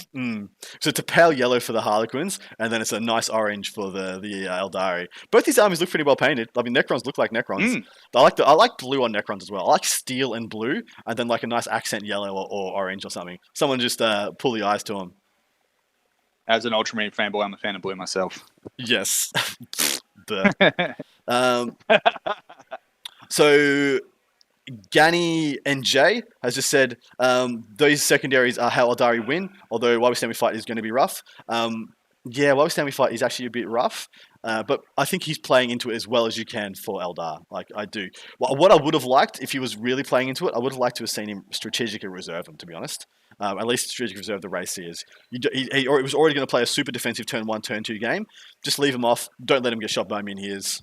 Bring him on turn 3. Put the pressure on. Because the Menhirs, realistically, can only kill 1 a turn.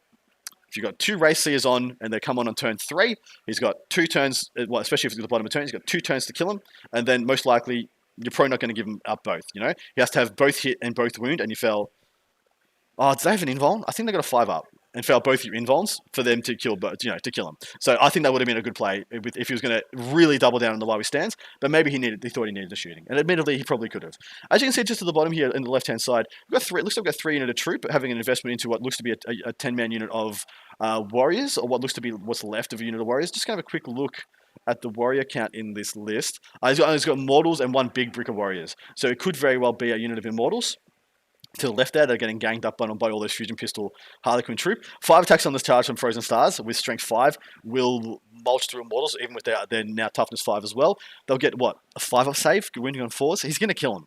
So I think this is actually quite bad for the Necrons. Having that flank rolled up, turning this game into Hammer and Anvil when Necrons are trying to turn it into Vanguard, just means that he's going to be able to essentially zone off 4 of these objectives. E.g., he's going to be able to cut the table in half and really force a major commitment. And the Silent King, unfortunately, is straight up out of position. He's straight up out of position to contend with the speed of the Harlequins. So I'm interested to see if he might want to freaking advance him next turn. You know, just skew him down to the bottom left. Yeah, jump him in. He cannot be held back any longer. If you kind of want to win this game. But as it is right now, the Eldari are up by 10 points. What game do you want us to switch to next? We should probably go. Look at the Dark Angel and Space Force game because we haven't seen that in a while. Yeah, let's go check back in that one. But dude, yeah, as your prediction now, you think the Eldari are probably going to carry it? Yeah, man, it looks like he's like you mentioned, he's going to be carrying all 4 of those objectives on the left hand side of the table there, the center and the 2 on the left. He's already up by 15 on primary, so I can see him going up at least 10 to 15 points per turn and keeping Nathan a 5 there because Nathan's at the moment he's only got 2 objectives, so I think at best he'll be able to shuffle around and get maybe the 3, but that's not going to get him the 15 to 10 per turn that he's going to need. Yeah, exactly right. Should have the transition coming up now. There it is. Those Thunderwolf Cav did made a charge in the top right hand corner. Looks like they only killed 1 of the ATVs, guys. Yikes! They must have rolled pretty bad, like hitting on 3s, wounding on 3s into the ATVs, and they've got 8 wounds each. I probably would have been pretty close to guaranteeing you're going to kill those ATVs. Not killing them, having them falling back. You can't heal them or do any shenanigans anymore. But that's just an annoying little buzzbox unit that can go run around and be frustrating. What is interesting that I can see here, it looks like he has actually split up his Deathwing Knights. Looks like this is the Dark Angel's turn 2. Looks like his combat squad, he's dropping 5 this turn. He's probably going to drop 5 next turn. Looks like we got already into the charge phase. Those Deathwing Knights are charging back into the Thunderwolf Cave in the top right-hand corner. He needs to clear those out to protect his backfield. So it looks like a full unit has been killed, and it was, in all likelihood, the vast majority of this unit is going to be taken out as well. I'm guessing Samuel's going to be following that unit into the combat, and also also probably the Ravenwing Champ is probably going to be, there goes Sammy. Sammy just dived in as well. That unit's probably not far from this world. I don't like the positioning of Sammy. I'm sorry. He is very exposed where he is right now. He's going to get eaten by Thunderwolf Cave in the return, unless they can wipe the Thunderwolf Cave and then with the Consolidated Deathwing Knights get back in front of him, which 3 inches they can't cover the length of his base. I would have much preferred to see Sammy go in, depending on his role, go into where that objective is, sit right on the objective, already screened off by the Deathwing Knights. And then maybe if you want, put the Ravenwing Champ between Sammy and the Deathwing Knights as well. But he's activating Deathwing Knights first. That's fair. In all likelihood, though, the issue is there. So he kills 2 of them, and Sammy doesn't get to swing. I would have swung with Samael first. What would you have done? Is that the right call, you think? Yeah, I think you want to go with Sammy first just so you can get him in there. Otherwise, like you mentioned, a couple of those Thunderwolves are going to be gone. He's just going to be sitting there out in the open, just waving his jet bike around doing nothing. Yeah. So that could definitely be a problem for him there. The unit that we mentioned earlier, the mysterious unit on the right-hand side of the table there, we didn't know what it was, has actually made a move. So it's not dead, it's alive. It's something sitting on a 50 mil base. Yeah. It looks like a Thunderwolf. It could be, maybe he's outflanked a Wolf Lord or something like that. Dude, do you know what it looks like? It looks like an attack bike, a single attack bike with a multi-melter. What a baller. What an absolute baller of a lad. He just gave the premium deep strike for those Deathwing Knights without exposing any of his juicy characters. Love it. Great play, mate. Oh, beautiful play. We just had our first super chat, guys. Jack Vincent, loving the stream, watching from the UK, so heading off.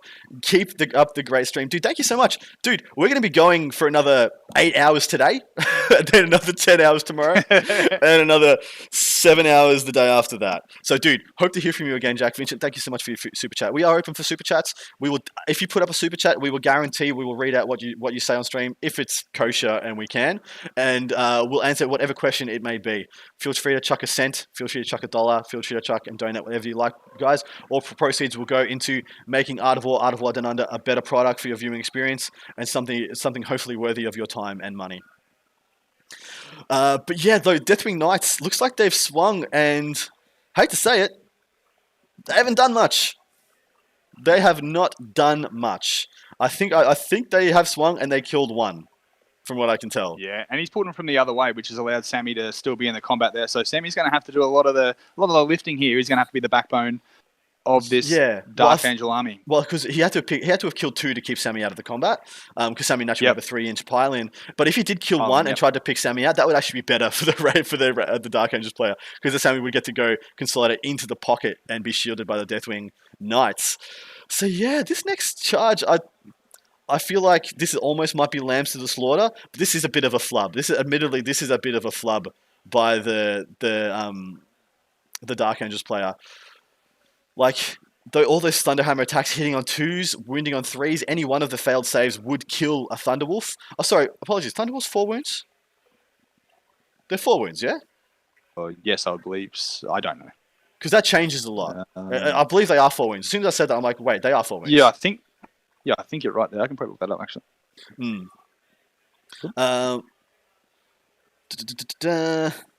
Michael Swain, I made 34 bolter shots yesterday with no AP, cancelling the +1 save, and watched 34 3+s come out. Wow. I have a similar story. Yesterday, to win my game in Masters, I had 6 Harlequin troop on an objective. I had 1 Talon Master giving OBSEC to 5 Deathwing Knights. So I had 6 OBSEC to his 6 OBSEC, and then he had 3 characters on there as well. So he held the objective. All I need to do is, through shooting and combat, kill 6 Harlequin troop, and that objective is mine. Through shooting and combat, a Talon Master and 5 Deathwing Knights killed 3 troop. And I lost my game. Is what it is, guys. Man, but honestly, my opponent deserved to beat me, because, like, he played phenomenally. If you guys watched that game, highly recommend it. Fantastic thing. Kelsturgo, do you think Death Guard will be a solid counter to any assault unit with auras to not count as charging and ignore rerolls? Is there anything that can punch them? Yes, there are some things that can punch them. So they don't no longer have an aura. They actually have a Judicia or Judica, whatever you want to call it, instead of their big, like, anybody in this whole freaking range fights last. You have to start looking at things that hit on 2s naturally, innately, or can hit on 1s innately. Things like Deathwing Knights that hit on 2s, you can do 1 CP to make him hit on 1s, e.g. hitting into Morty with his -40 hit, you're still going to hit on 2s. And start looking at things that don't need rerolls to do damage. Things that innately have pluses to hit, pluses to wound. Things like Repentia are actually really good. Unfortunately, the 2 damage going to 1 is probably what is going to absolutely ruin them, but they have a lot of things to leverage. Multi-melters with their pluses to range, pluses to etc., actually really good. What you actually really want to look for is for things like things like Heavy Flamers, and give Heavy Flamers +1 to wound. Heavy Flamers winning Morty on 4s, -1, taking him into his invuln, is actually probably the best you're going to be able to do to kill him. The unfortunate reality is you have to be so close to do that you're going to get freaking mulliganed in the chops on the response if you like miss your shot. And it's so hard to kill Morty or a lot of the Death Guard things in one turn that you're probably going to be looking to try and chip, and I'm not sure that's a sustainable thing into how good I think they are. Just to give a quick call of this game, Sammy's gone in. Sammy's killed another lad and put some wound on the next guys. There's 2 Thunderwolf Cav left from that unit. No. There's 2 Thunderwolf Cav left from that unit. So Sammy has, maybe he's listening to the stream. I hope he isn't. His used his consolidator to swing Sammy around and gets a little bit of distance between himself and the Thunderwolf Cav that are going to be going in to eat everything on that flank. The fact that he missed that shot, I would say I wouldn't have, in this game, I would have done the math in my head pre-game of how many Deathwing Knights I needed to do to kill 5 Thunderwolf Cav, and would have been like, bam, I need more than 5. I can't split the unit. I would have had a 10-man into that unit of Thunderwolf Cav. What would you have done, Nick? Yeah, you're right there. It's definitely step 1. When someone's using three similar units of hammers like those Thunderwolves are, you're going to need to figure out straight away how you're going to deal with them, how you're going to kill them, and something like that. Just doing a bit of math hammer straight away. You're like, okay, this is how I deal with them. This is where I deal with them. That's something that should have been done pre-game. Like you said, and you've mentioned it, and a few boys have mentioned in the chat, rolls. That's the glory of Warhammer, and that's why we love playing it so much. Is that the dice rolls changes everything, and that could be the case here. But he's obviously got another 5 to come down, I do believe. Is that correct? Yeah, he still has another 5 to come down. So this, whatever happens now, it's going to get responded into. I think, is there someone tell me in the chat? I feel like I remember from my podcast review of the Space Wolf Codex. Honestly, I haven't played with him. I haven't played against him. Do they have a fallback in charge ability?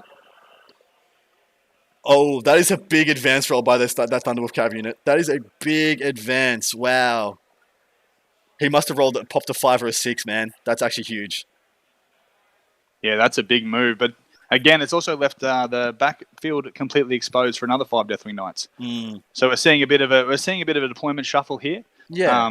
The Space Wolf players going right up into his deployment zone. Those Deathwing Knights on the left-hand side obviously are pretty slow. They're 5-inch movement. They're going to have to get involved in the game. They're going to have to do something for the Dark Angel player here. Otherwise, he's going to be on a bit of a back foot here. So one thing I would be doing, you see this Deathwing Ancient? I'd have him a bit more centrally, so he can swing either way. Because if he was to... Because what's going to happen is, depending on what characters... I'm assuming there's going to be some Raven Wing unit left to insert the 6-inch charge for the next unit of Deathwing Knights. But the diminishing returns is actually starting to be punitive for both sides to such an extent that what will swing it is whichever guy has a Feel No Pain, man. If he could get that 5 of Feel No Pain onto the next bomb of Deathwing Knights, that will be enough to swing this game considerably in his favour. Quick call of the secondaries. We're not sure if we mentioned them. So the Space Wolves player, Warrior Pride, engage in all fronts, and assassinate. Do you happen to have Warrior Pride up by any chance? Do you know what that is? I do not, man. I do not actually have the Space Wolf Codex on me. Fair call. Anybody at home who plays Space Wolves, please tell us what Warrior Pride is. Unfortunately, we're not quite savvy enough to know every single secondary, especially all the army-specific ones. But he has scored 3 for Warrior Pride, 2 for engage on all fronts, and 3 for assassinate. E.g., that's because he picked up his Primaris Chaplain on bike earlier this game. He's also on 20 points for primary, which is actually pretty impressive seeing it from the position at which he started. But this is his turn 2. Where what's a little bit more rough is Michael Wood has only 5 for primary, and he went first, guys. So he's had 2 turns of scoring, and he's only got 5 points. So that might mean that due to his army being a little bit slow on the first turn and slinging that unit of Black Knights in turn 1, instead of just getting and securing a primary score, he has, he's given up the ability to contest the primary. His while we stand, we fights, it's currently a 0. Yep, fair enough. I'll count up what those will be, but I'm of the opinion that why he's probably got 7 Black Knights and not 8 or 9. It's probably to keep it so the 3 units of Deathwing Knights are his while we stands. And that would be a good reason. Sorry, 2 units of Deathwing Knights and... Oh no, it would be Sammy. We'll have a quick look at his list, see what those are in a moment. But he's got engaged on fronts, he's got 2 points, just close scrambers, hadn't cashed in yet. Those ATVs, how much points are ATVs? How much are the points of the ATVs? They could very well be his other while we stands. So, from memory, they're around 80 points each. His list doesn't have points on him. His list does not have the points on the units. Fair enough. So just looking at it though, Primaris Chappie on bike somewhere around the 140-ish point range, I believe. It's somewhere around 110? No, never mind. Talking out my ass, don't even know. 10 Deathwing Knights is definitely one of his while we stands. Yep. And probably... the other 5 would be one as well. Yeah, they would. And it'd be the Black Knights at top. Black Knights are 45 points a pop with Black Corpus Knights, Hammers. Yeah, true. Oh, definitely be Black Knights, yeah. So that makes me feel pretty bad that he threw those away turn 1 into a meat grinder triple Thunderwolf Cab army. Maybe not the best. Maybe the best points to see here. Sweet Tender has just said impossible C lists. Shouldn't be. You should be able to quickly search those. We do have them. Yeah, are you able to copy paste that into the chat for the lads, mate? Yeah, I think we've done it twice, but I'll be able to do it again. That's no problem at all. Yeah, no stress. Man, that advance on the Thunderwolf Cav, this game is going to be over pretty soon. We've got like 2 more turns to call in this game, and it's just going to be an absolute slobber knocker. The fact that the Space Wolves are up by so much at the moment is actually a bit concerning, I think. Just the fact that he hasn't been able to equal him on the primary. He's giving up a 15-point turn, essentially, at some stage. But we're going to... guys, what game do we want to switch to at this point? Please give us a sing out if you have any preference. Otherwise, I'll go back to our all 4 table setup. I'll transition over to that now. Should be coming up for you guys momentarily. Sorry, what were you going to say? No, you're right, mate. I've just got the list up there. You there, Nick?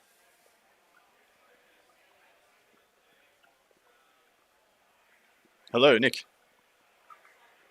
We may have lost Yeah, Nick. mate. Yep. Cool. Sorry, I thought I lost you, No, brother. I'm back.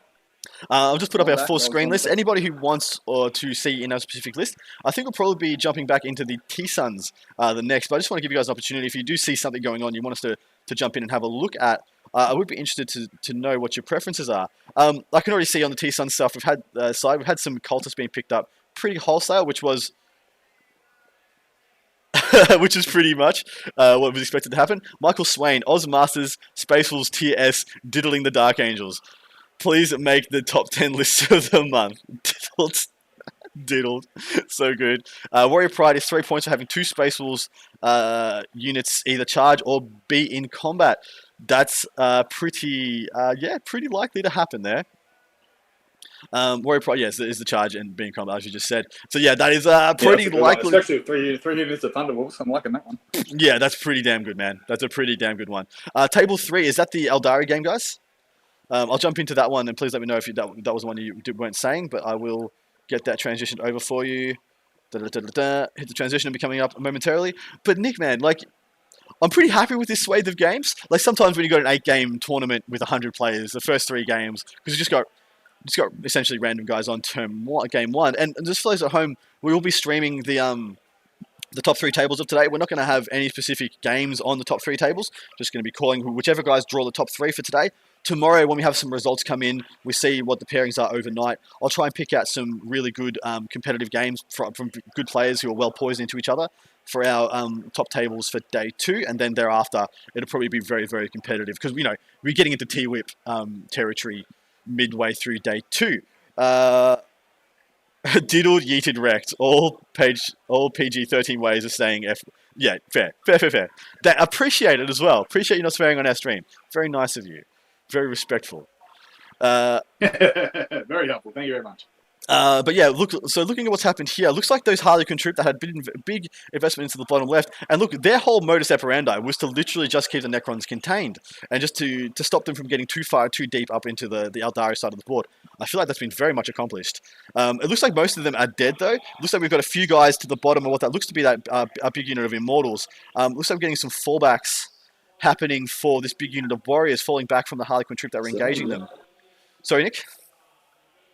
No, I was just agreeing with you there. No. Yeah, I'm just doing a bit of a shuffle off the objective. Yeah, just falling back through from the motions. Yeah, falling back from the Eldari off the objective. I interested to know if that was a veil, because unfortunately, if they fall back, they would, have an inability to shoot. So they might have veil timed out in order to clear out that unit. But yeah, I hate using veil for things like that, and I hate feeling like you have to. Like, I mean, he might have had his hands tied and he didn't have an opportunity because he was wrapped by the Harlequins. Which, for those who think wrapping is dead, I got wrapped like 4 times in my game versus Harlequins yesterday. It is not dead. It is such a powerful thing for so many different being armies. able to wrap onto things, like wrap onto objectives and wrap into other units and stuff, is still a very powerful tactic for the game. So here's one thing that's... He may have had to have jumped out of there just to be able to, while I agree with you, it could feel like a waste. It may be something that he has to do to get rid of those players that are sitting on objective. Yeah. Otherwise, Michael there's going to start creeping very far ahead on the primary, because looking at the top of the table there in the middle there, what kind of units have we got in there? They look like they're Eldar units. Yeah. A quick look at his list. Let's have a quick gaze and see what we think those are. So I believe they'll be making a bit of a hot shoe shuffle to the right there to be able to claim the 4th objective. So that'll be the 4. 1, 2, 3, 4. He'll be on the 5 objectives actually then. So looking at a big swing in the Eldari favors on primary. Yeah, absolutely right. I think that would just be more troop. That's actually all he has. All he has is literally troop, transports, and Wraithseers, Wraith Lords. So there'd just be more Harlequin troop up there. But they do look like they're on 32s rather than 25s as per what Harleys are used to. But honestly, I actually quite like Harleys on 32s. I wouldn't think it's that much of a big deal. So the only reason I think that he's veiled out is because you would just want to keep one model 1 inch, like 1 millimeter on that objective, right? Yes. You would just do that. Correct. But if you fell back, there are a lot of things Harlequins can do to run out and touch you again. They do get a 6-inch move to try and run out and grab you and do a lot of other shenanigans. So veiling out of there might have been the only safe option for him. I'm pretty sure that's actually what he's done, seeing as the distances he moves. See how he's got a hard wall, which looks to be about 9 inches away? Because there's just no way you wouldn't leave one guy on that objective.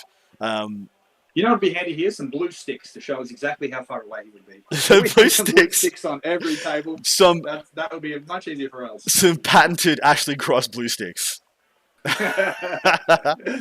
Let's have a look at that game. Actually, I'm interested to see where that's at. I'll get the transition over for you guys momentarily. But how are you guys feeling about the game so far? I'm actually predicting the Eldari to get a decent win here. I've already had scoring come in for what I think is the bottom of their turn. Then we're going into the Necrons, either Necrons turn 3 or Yeah, I think it's the start of turn 3. I think. Yeah, I feel like the Necrons went first, and so we're still Michael Magentas and the Eldari are up by 12 points. Went first. I was actually thinking the Eldari went first as soon as I said it. But yeah, So they're up by 12 points. So Michael's actually already got his deploy scramblers in there, which is good because most of the time we've been commentating these games and we've been waiting on the scramblers and all those sort of big things to be as we go. So that's good that he's got them in there for us. All right, we've crossed over here to the Necrons versus Thousand Suns. Mm-hmm. We're seeing a lot of action here. So as you mentioned, those cultists seem to have gone. So Ashley seems to have lost a lot of his cultists there. So a bit of a trade-off that's happening. Yeah. I would. So this is one thing I thought would be a great play if you could pull it off. Is just get a tap on the rubrics, and it looks like he has one Necron warrior within 1 inch of the wall, and that a unit of 20 rubrics is so big that the footprint isn't big enough to contain him and let them be 1 inch in. So 100%, I think that they are tapped. E.g., stopping them from falling back, stopping them from doing all those good things. Looks like for that unit of what was, I think it was 20 odd cultists, he's got 3 left. That's through all that shooting, all that goodness. I really like what he's done with his other Ghost Ark. See, the Ghost Ark is still full of Necron warriors. It's off to the right of that ruin, making a play for the home objective on the right-hand side. Next turn, over there. Yeah, next turn he's going to be able to shoot that one all the way up and get some good firepower. And probably what I would be doing is getting the boys out, shooting the Ghost Ark up, and then getting the Ghost Ark to tap both those rubrics and that Hellbrute up there. And then you're really dividing what that Defiler is able to do. Either he goes forward, starts contesting the home primary for the Necrons, or he has to go to the right-hand side and start defending his own backfield. And the thing is, the issue is there, if that Defiler does go to the right, he probably doesn't have enough turns to get back and start getting into melee and really punching and laying hands on his opponent. So it would be a bit of an issue for him should that happen. I think that's pretty likely if that Ghost Ark survives this turn. It looks like Tim's actually on the top right-hand side there. It looks like some Necrons have been deployed on the top right there, and they're helping him get some stream boys. Yeah. Keeping the points ticking over. Yeah, Michael Swain has just said, I'm surprised how many Necron lists there are in the field. There's 11 Necron lists in this event. So 10% of the field is Necrons, which is actually pretty freaking big for any non-super faction army. Like, for a single faction army. It's actually really big that we get 11 lists. Really happy to see it as well. So it looks like we've got the Scarab Cult Terminators coming down on the right of the board. He does want to kill that Ghost Ark. He wants to kill that Ghost Ark pretty bad, and he doesn't want to have to use the Defiler to do it. So I'm assuming between the Hellbrute and between the Scarab Cult, I'm just going to have a quick check on what the Scarab Cult equipped with. Have they got the missile racks? Yep, Hellfire missile rack. Yeah, Combi Bolters, Weaver of Fate on them as well. So yeah, they can do a pretty good amount of damage. Like the missile racks, I think are flat 3 damage, which is quite nice. So yeah, I'm actually pretty good. Michael Swain's actually said, is Ashley Cross running the Psychic Cult of Duplicity, or is there one that gives him the free strat? So he's running Magic and Duplicity. He's got both in there. So he's playing a double detachment army. So yeah, I think he's got the best of both worlds. Joshua, I'm super biased. It was greatly fun to see Adam's pretty face on the commentary desk. He is super biased, but he's not wrong. Just saying. Hope you guys at home feel the same way. But yeah, tapping the Rubiks is a really big deal. That is his major firepower unit. I mean, it does have a lot of high power firepower, but outside of that, either being the Derrideo, the Defiler, and the Hellbrute, that can all do some serious work. But yeah, I assume that the Defiler is going to go straight forward and try and get in and clear up those warriors. Yeah. I'm assuming he doesn't want to fall back the rubrics, yeah? Because he wants to stay in the box. As soon as he gets outside the box, his life just gets worse, right? Yeah, I think you're right there. He's sort of just going to have to sit there and hang out. He's got the majority of the objectives tied up. So he's got 3 of his objectives tied up pretty well. He's got some things headed down with some cultists that are left over coming down towards this left-hand side objective. I don't think, like you said, does he Brett those Rubiks out, but those Rubiks make a play for that bottom left-hand corner objective. Yeah, make it 4-3. Yeah, but see, the thing is, they're tapped in combat. They only move, I think it's 4 or 5 inches. So without a charge, they're not going to make that distance. And if he falls back, can't be warp time to move again. So I figure he just actually stays there this turn. I would actually stream out behind. I'd actually would fall back, actually, now that I'm thinking about it. Get an inch away from the freaking walls so you can't get charged by a Ghost Ark next turn, which is probably quite likely. And what the Ghost Arc will do is it will span the whole frontage of that building and just stop you moving out of it. We've actually seen a unit be removed from that top left-hand building there, and it's been shuffled all the way down to the bottom left-hand side. Yeah, what unit was it, do you think? Was it Crypto Thralls or something? No, it seems to be like the 1,000 something, because he's come out of that. He looks to have pulled them all out of the building on the left-hand side in his own deployment zone. And just dropped him. He looks to have dropped something in the bottom left-hand to his opponent's deployment zone there. Ah, maybe. Okay, yeah. What? Maybe they were in reserve and he just had them placed there on the side of the board. Yeah, and, it could be the case, because on the right-hand side we've seen something coming from reserve as well. Yeah, that's his 5 Scarab Call Terminators. They've just jumped onto the table to try and do something into that Ghost Arc. He wants that Ghost Arc dead. He wants that Ghost Arc dead pretty bad. I saw what would have gotten leapfrogged into his back lines. I'm just trying to look. I don't think. Did he have more Terminators? It could be more Terminators. No, he's only got 1 unit of 5. No. Okay. Yes, I don't know what he could have deep struck down there, unless he's used his gem. Unless he didn't use his gem turn 1 through duplicity shenanigans and through some other stuff, like through a warp time, he managed to get the Rubrics up there.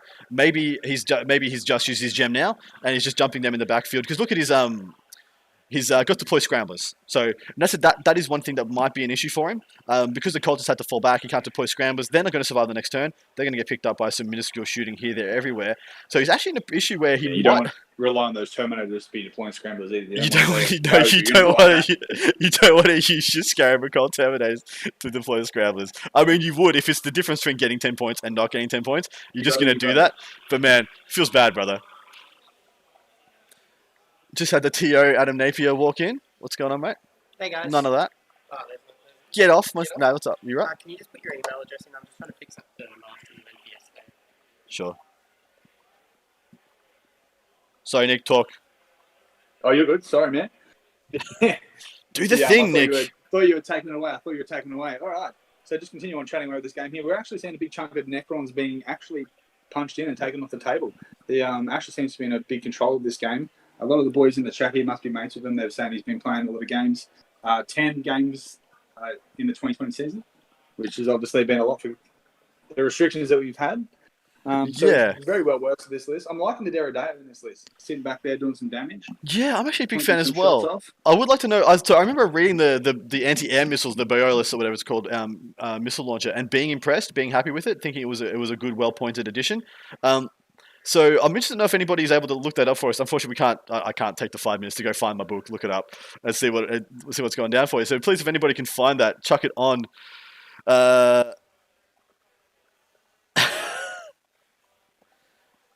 Yeah. We're seeing a lot of combat there from the those warriors that are being removed. Yeah, they're being. So, I'm assuming that's smites, man. I'm actually assuming we're in this smite phase, and he's just popped off. Probably what may be a super smite, because you can see he rolled 1d6 to get that damage off. So assuming it's a super smite, Iron Man will be out there, popping smites. He's got the DP as well and an exhausted Sork. Yes, that's quite a density of super smites to go. And yeah, he's rolling 2 dice increments. So yeah, 100% he's putting down some smites or some psychic powers. And yeah, it looks like he's got his sheet down and he's just marking off who's got what, which I'm a big fan of. I think if you ever have like a psychic army, the best thing you can do is be as transparent as possible with your opponent. Those might be a big play because, as you mentioned about the T-Suns that are being caught in that building, tagged by those warriors. If he can manage to get rid of a few of those warriors and get himself out of combat, that's going to help him push down into that objective in that bottom left. Dude, 100% looks like he has. It looks like he has picked out that warrior that was touching the wall. We're not more than an inch away. Yeah, we're not 100% sure that warrior was touching the wall. It looked like it was close enough to be within an inch of the wall, and 100% those Rubrics are within an inch of the wall. You look how tightly packed they are. But now what's an interesting thing is he could warp time the Rubrics out and go for that charge into the Ghost Arc and the Catacomb Command Barge and wreck his primary for next turn. Which is a big play. It might be too early for that play. Sitting the Rubrics in the building is still freaking sick. It's still very imposing, very hard to handle, especially if he gets the 4+ invuln on him, especially if he gets the -1 to hit on him. It's just a really bad spot to be in. So yeah, maybe he wants to sit there another turn or two. There's not a lot left in old Tim's army here. He's got a few things, obviously, with those Catacomb Man Barges and the Ghost Arcs and stuff, but there's not a lot of stuff that he can deal with. So the Terminators on the right-hand side, Tim doesn't have much of his army left that he can actually deal with those Rubric Occult Terminators. Well, so one thing I'm not seeing on this table is the Night Scythe. I don't know where the Night Scythe is, man. Because that's what I would assume would be coming down to deal with this unit of rubrics. Deep strikes in the night, Yep. the lich guard from the night scythe, big charge, and yeah, just gets a lot of work done. I'm not seeing it. I actually can't tell where it is. I got no idea where it is, man. Can't see that big base on the table at all. Do you know what I should do? He's got in reserve, I'm guessing. The table is right there. I should open my door a smidge and just see if I can just aerial spotters 2CP, see if I can spot it.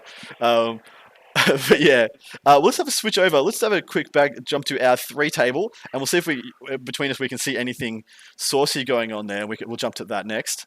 But people at home, 130 people watching. You guys are incredible. Michael Swain, $20 super chat. $20 super chat. Thank you so much, dude. Only just started playing the game and live in Australia. First army is Necrons. Mad. I'll be sure to wait for almost pro gaming top 10 list to paint and play the OP Necron army. That will surely be final table against the Space Wolves. That's so good. I love the name. Almost pro gaming. So good. So good. Thank you so much for the $20, Michael Swain. Whereabouts in Australia are you from, dude?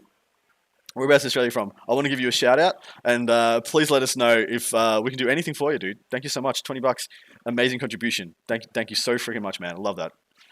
Also, feel free to check out some of our previous things, Michael, because there's a lot of Necron players in the Queensland team. We've actually streamed a lot of Necron games. We have, especially in teams. Even a few Necron on Necron games. Dude, Necron team lists are freaking savage. So we've got the two Necron archetypes that I can see. There's the one that Ben Warrior is pushing, which is mostly Canoptic and Constructs and Praetorians and just as much punch and resilience as you can have, like 27 Scarabs, which I need. You just look at 27 Scarabs, you're just like, oh man, I don't have to deal with that. That's so ugly. 3 into race, and with this one he's playing now, he's got 3 into 3 spiders, so the Scarabs just keep coming back. It's really frustrating. On top of that, it's really awful in melee, and all the spiders have I think they've got essentially a heavy bolter shooting weapon. I think it's 6 shots, but only 1 damage, strength 5 -1, and you just pop out all the screens, so the Scarabs get up and wrap things. And then you got the other archetype being more like what the McGowan list we've been playing, which is just the "you cannot kill me," which is all the Scarabs again, all the warriors, and sometimes Silent King. That's a really good list, especially for teams, man. You're just like, oh, cool. Yep. Here's my... Oh, definitely for teams. Here's my you can't get a big score list. Nothing you can do about it. Can't get a big score.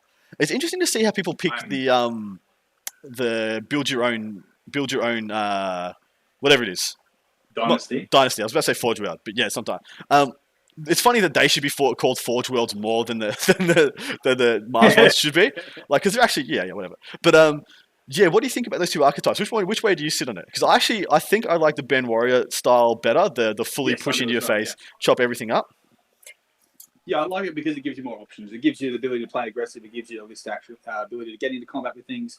Whereas the McGowan list that we've seen floating around is very much, I'm going to sit on the table for 5 turns and you ain't going to do anything to me. That's the problem. So let's see what you got. The bit of a Rocky Balboa type list. That's probably the best way to describe it there. Good call. He's just gonna block your fists with his face, and you're gonna think you're winning, but nah, this was the plan all along. Ben's just good for McGowan because he loves to sit at the table and have a chat for the whole tournament. Yeah, he just wants to chinwag. He gets the whole social experience out of the game, which is good for Josh. So just calling a bit in the chat, Michael Swain, lovely man, he's just done a $20 super chat. He just said he's from Wollongong in New South Wales. Man, I'd love to come up to the Gronk and hang around in the Gronk. But yeah, dude, thank you so much again for the super chat, Mad Dog. Absolute He's also amazing a fan of Race and Scarab he's mentioned as well. So. Yeah, dude. Yeah. Silver Tide is more boring, but it's plottable, it's reliable, and when you get good with it, you can be like, I'm always going to get a good score. Whether I beat you or not, we'll see. But there's no way that you can stop me getting a good score, and that feels really good. Adaptive Substitutes Gaming. Ben is shouting out that it's Jim's Rubik's. So he's saying that he's jumps the Rubik's set. It's Jim's Rubrics. Like Jim's mowing, like Jim's mowing, Jim's Rubrics. No, he's saying I jumped out of combat. yeah. Good call.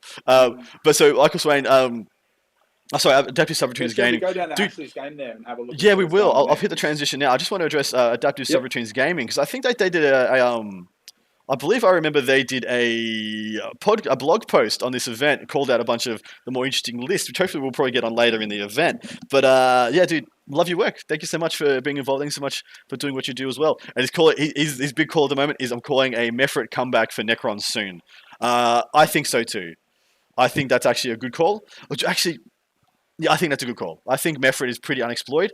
Everyone's so caught up with either Novok or the scout move OBSEC that a lot of other things are going by the wayside. And I feel like that book is still very, very deep. Still a lot to see there. So haven't seen the Rubrics move.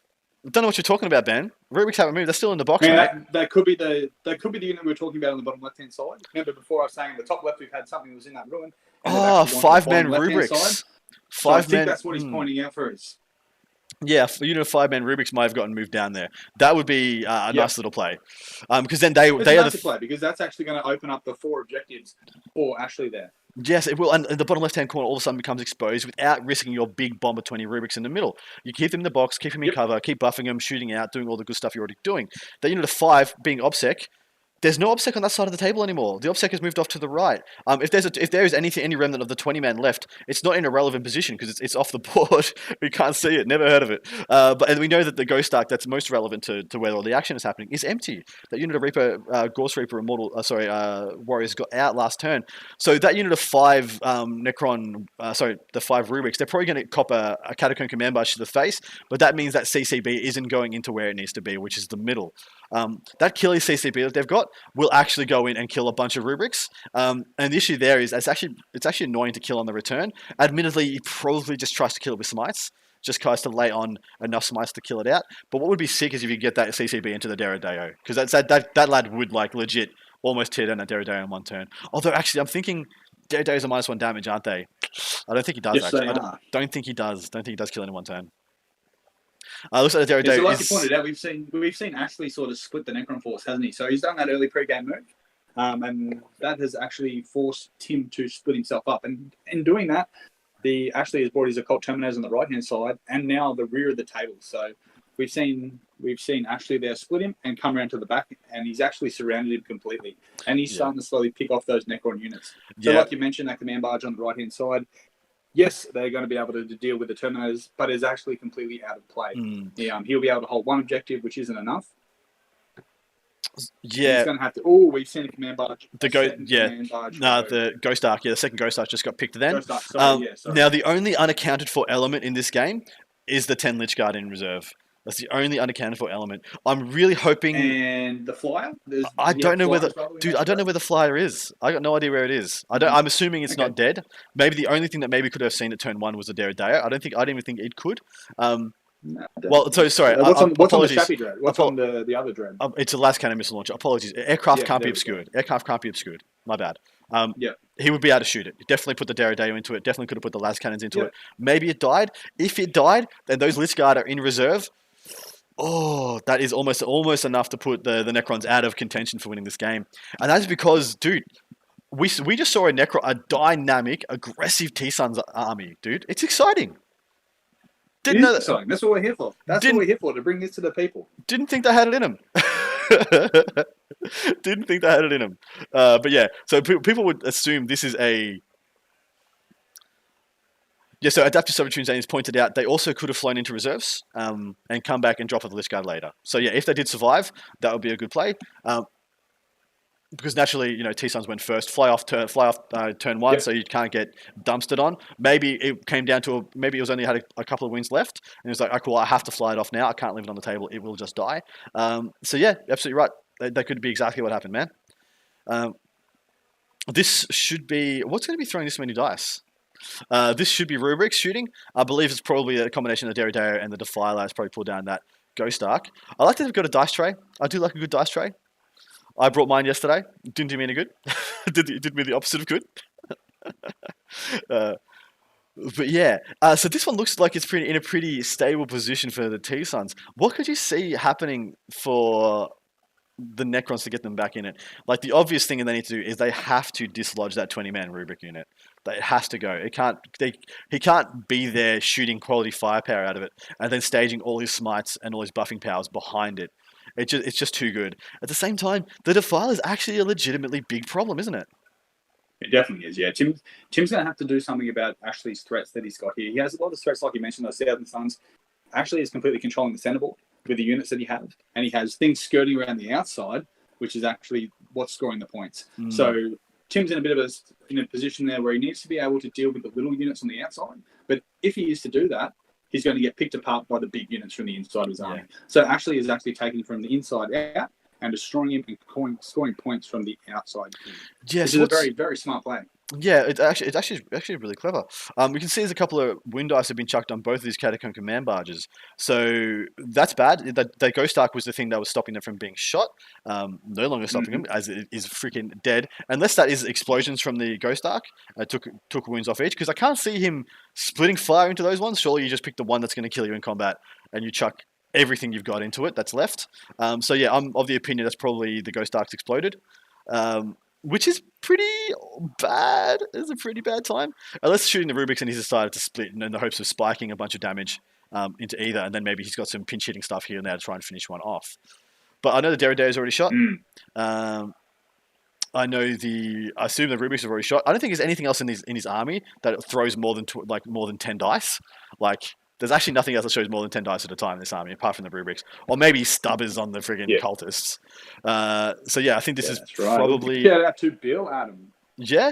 Have a look in that chat there, mate. Bill Gross. Dude, thank you so much. Absolutely love seeing armies that aren't in great places do so well. The TS list is super cool. Dude, absolutely agree. This TS list is super cool. And that's the amazing thing you get with a big tournament. We've got 100 players here, guys. We don't have to bring you top table games every freaking time. And with the ability to have 3 tables, we can have 2 ultra competitive games and one super slick, just good combo game where it's like a 6 skew army versus 6 skew army, and two really good players who maybe had an early round loss or took a big hit in a rock paper scissors or something earlier, and we can get those guys on one of the tables, and so we can showcase.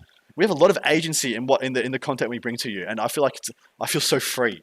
It's so nice. Yeah, we're here to cover a tournament rather than an actual game, aren't we, Adam? So we enjoy watching the depths. There's more than just a top table going on at tournaments, as we know. There's little games going on everywhere, mates playing each other, hanging out with each other. There's a lot of guys in here that know the guys in the tournament but aren't able to make it, myself included. So we're able to bring people's friends and show you what your friends are doing, how they're going, and keep everyone connected together. So it's really good. Absolutely right. Now, Lonely Koi, what do you think of the West Australian scene? Will we see more East Coast players heading for things like WATC and Masters, and WA players heading east as borders open, or will Perth be forever isolated? Man, I will make it my pledge that Perth is not forever alone. I really wanted to come to a couple of... So Perth was the only scene in Australia that kind of went on as business as usual during this whole year. They had big 20s. Freaking thriving scene. They have grown during COVID, which is incredible. Such a testament to their scene, their resilience as a community, and to the all amazing tournament organizers they have over there. But man, if they hold a teams event, I will I will want to bring a team. 100%. Any teams event in the freaking country that I have the ability to attend, I am planning to attend. So, man, WATC, I'll be there for sure, if I have the ability. Ian Colbeck, is there any GSC? I don't think so, brother. I actually might get Mr. Diffie in the chat. If you have a free minute, can you actually have a quick scan of the metrics from the back end, see if there are any GSC lists, and say, we might pull one up and just give Mr. Colbeck some insight into what might be being taken at the moment. Michael Swan. Just to drag us back to that game while I can, Adam, there's a bit of action going on. We are missing all of the Catacomb command barges there. So if you look at that deployment zone where we had a bunch of Necrons, now we no longer have those Necrons. I got a seeking suspicion, Nick, that's really bad. I do believe they may have gone back to their tomb world for a bit more, and they're coming back a bit later. Tim, that is rough turn of events. Ashley Cross, he is coming into this with 0% chill. There is a 0 chill Ashley Cross at this event. Everyone be aware. So what has he got left? He's probably got his Night Scythe off the board, or it's dead. He's got 10 Lich Guard in reserve. He has 1 Ghost Ark with 10 guys in it, and a couple of guys that are about to get charged by a Defiler. Not looking good, Tim. Not looking good at all. And this will be turn 2. Is this turn 2 for T-Suns?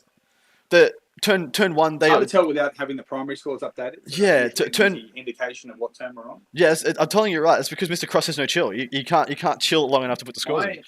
My guess would be turn 3. Would be the start of turn 3 for. But I don't think it can be, man. So turn one, he had the full redeploy. Oh, yeah, true. He popped that Ghost Ark so and this killed is the it, end of turn 2. and then his opponent moved up the other Ghost Ark, got the guys out and charged. This is the top of turn 2, man. I haven't even been to the Necron turn 2. Yeah, Rough. true, but he's just charging to those warriors there. Yeah, and Rough. like you said, he's not holding back. There's 4 warriors left. That's It's pretty just much all that it's just Tim has there, and he's still going for the throat there. it's yeah. I'm happy to see it. Like he's come to win. He's making a statement in his first game, putting himself on the map. We might be seeing him for a couple more games in this event. We might be hanging out with Ashley Cross for the next 3 days. Well, dude, I'd actually, dude, that's something I want to do as well. Like, if there's a player that enough, like maybe this is a thing that people, war room members, patron members of Out of War Down Under and Out of War get influence in. But if there's a hometown hero favorite that's one of the patrons, yeah, and they're playing in an event, there's no freaking reason we can't have them on for the duration of the event as one of these tables. Maybe not for 8 games, maybe like in a 5 or 6 game GT or major, we can have them on as one of the 6 tables, and people can just follow their journey through an event. Like, see how they're going, see their ups, see their downs. Like, that would be sick. Two or three top table games of 4 if we get it, and one table we just follow someone's journey through a tournament. That stuff excites me a lot. Michael Swain, that underdog CSM is going to fly out the window if the Death Guard book is anything to go by though. Yeah, look, a lot of the metrics that so there's a very, very strong CSM presence here. A lot of it is Emperor's Children, especially Emperor's Children Terminators, and there's a couple of units of Emperor's Children Bikons and Noise Marines that are doing the round here as well. A lot of the metrics that they're built on, Death to the False Emperor, no longer exists for Death Guard. Veterans of the Longbow has changed significantly. It's not what it once was. It's 2 CP now, and it's only for Death Guard. Like, it's not called Veterans of the Longbow. It might not be a thing for anybody else. Yeah, so those 2 parameters take away a hell of a lot of their killing power. I'm not sure they're going to hold up with those changes. But the changes to Hateful Assault, having +1 attack, just having 1 more attack all the time, is a buff, undeniably a buff. So there are, take some and give some. And look, the Death Guard Codex is actually so well-rounded and so deep, I think. I don't think anybody's going to be complaining about losing a couple of things. So yeah, those seems to be a bit under control there. Shall we have a look at the Space Wolf? Yeah, unfortunately, I don't think this one's going to be going much longer. That Defiler did just clean up that entire unit of Necron Warriors as well. They are gone. Which game should we switch to? We'll switch to the four table view. And we'll see which one is. I reckon we have a look at the Dark Angel and the Space Wolf game. Oh, gee, I'll just switch straight to it, man. That one is probably going to be close to over 2. Those guys. And while we're doing that, why don't we have a chat about the Art of War and what services they? Okay, yes. Yeah, so myself, I represent the Art of War Down Under, guys. That is a business owned by and run by myself and Josh Diffie, and we have the incredible Nick Standing, who's an awesome commentator, as you can tell, offering up his time in order to be my co-support on this. And of course, no freaking slouch in any sense of the imagination, either on the table or on the commentary booth. But we are a streaming service and a podcast. So the podcast that we produce is mainly reviewing content when we have content review, thanks to you up. And it's broken up into 2 parts, as you guys might know. We have a patron over for the second part of that content. And usually the first part is the review, and then the second part is going to be our thoughts on it. So we review and strictly give you what is in the book. So there's a lot of people out there who can't afford to be a student of 40K at the moment. So I can't afford to put in the time and the effort to read and absorb every single book that comes out. So that's what we want to provide to people. If you want to learn a book, if you want to learn it page for page and get the insights into that book from a top tier player and some guy who's just sitting there reading it out, then yeah, hopefully that's something you offer to. And if you feel like it's worth the money, buy the second half and you'll get the insights and the lists that these players think they're going to make out of this, the builds that they're into, and the things that they think they're going to be there for the long haul. Art of War, True Art of War, the one run by Nick Nanavati, that is a full coaching service. I swear, it's a holistic, all-encompassing 40K service, coaching, list writing services. They do a lot of tactics, analysis, and top-tier metagame intriguing stuff in the back end, things in the war room, where once a couple times a week they will hold tournament games with major tournament players against each other, and they'll talk you through all the ins and outs. You get all their thoughts, you get all their insights. I know a lot of people who've used their service, some people who are diehards and swear by it and have been signed up for ages, and some people who jump in and out as they will. And I think it's a great service open to anybody. If you are interested in that, please go over to the Art of War. And of course, they have their own podcast in which they talk to successful tournament players about their lists. They break down the list of what worked, why it worked, etc., etc. And you'll be like the winners from this event. You're probably going to hear from them on that. But Nick, give us a call this game. Where are we at here? What has changed? Because there's not a lot left for anybody. No, you're 100% right there. Those Deathwing Knights that we saw on the left-hand side have pushed forward up. They've actually come up with that chief apothecary there, so he's going to be pretty hard to deal with those guys. With, I believe, the infiltrators. Is that what he has on the bottom left? Those space wolves down in his own deployment zone. Yes, they will be his infiltrators, and he's also got 2 units of eradicators as well. I think there are eradicators down there. Yeah, they are. I think they might be. Well, what it's else just is going on. So, like you mentioned, there is not a lot of stuff left here. The Space Wolves that he has, the Thunderwolf Cavalry in the top, the center have gone and pushed towards an objective. Mm-hmm. There is another bunch of Thunderwolves in the middle there, just off to the right. Yeah, so I'm actually of the opinion that the unit that we had on the objective, and then the right-hand side of that, he's got, which would... So yeah, I'm actually of the opinion. So they had that big melee with the 5 Deathwing Knights going into that unit. I'm of the opinion those guys are dead. That's the third unit. That's the other half of that unit. The 5-man we see there. There is no freaking way that 5-man that he had up there survived all that combat and have made it this far. So it looks like we've got 3 Thunderwolf Cav from one unit. We've got 2 Thunderwolf Cav from another one, and then we just got a smattering of Deathwing units. Looks like we're going into what could be the top of turn 4 or top of turn 3. Just based on the scores, it's 55-30 the Space Wolves' way. That gap is wide, and last time it was 12 points, and now it's up to 25. Yeah. I think that's insurmountable. Are you seeing Sammy there, the leader of the Raven Wing? Is he around in there? Sammy is gone, my man. Sammy ain't there, which makes me think that if Sammy died, the Deathwing Knights probably died too. There was an attack bike that we saw, which I think is probably what delivered those 5 Deathwing Knights. They're probably going to be getting a premium charge into the Thunderwolf card to the left of his current position. Yep. The ones at the top, I don't think he's got anything that's going to go back and get them now. I think they're too up into his. They're just going to go and hold his home field. They're going to trade places. Yeah, that ATV's gone. Yeah, they're going to trade places. The issue is, what is trading places for the Dark Angels is 4 slow Terminator bodies and 1 biker unit, probably the Apothecary. And on the opposite side, it's 3 super fast units and a frigging character on a bike. I believe he's his Master of Sanctuary Chaplain. It's the primary that's killing him, though. Like the while we stands, we fight, so we won't know until the end. He's still got 2 units of Deathwing Knights, so he's probably going to get 10 points there at a minimum. Deploy Scramblers, I don't think he's got yet. Maybe he's doing it this turn. Maybe like one of the Deathwing Knight units is having to deploy Scramblers this turn for those 10 points. So he has got a bit of. He could be 20 more points up than we think he is. That attack bike that I saw floating around before, so that attack bike can have Scramblers? No, it can't. It has to be infantry. No, good. Yeah, true. But so he could legitimately be 10 points up on what we think he is. He could be 10 points more than we think he is. That would be a very big deal. Very, very, very big deal. Nick, I'm actually going to have to apologise. I might need you to chat for a minute or two. I just need to run out and do something very quickly. I've just had a bit of a crisis occur. Worries. I will be right back. Yep. No problem at all. All right. Well, it would be very hard to have a replacement for Adam, but at least I will finally get to have a turn having a chat, because as we know, he likes to talk fast. But if there's anything from this game that the guys in the chat would like to have a chat about or would like to bring up to my attention, please feel free to do so. But like Adam has mentioned earlier, this seems to be coming to a bit of a touch of a close. We've got 41 minutes left in this game currently. While we stand, we fight.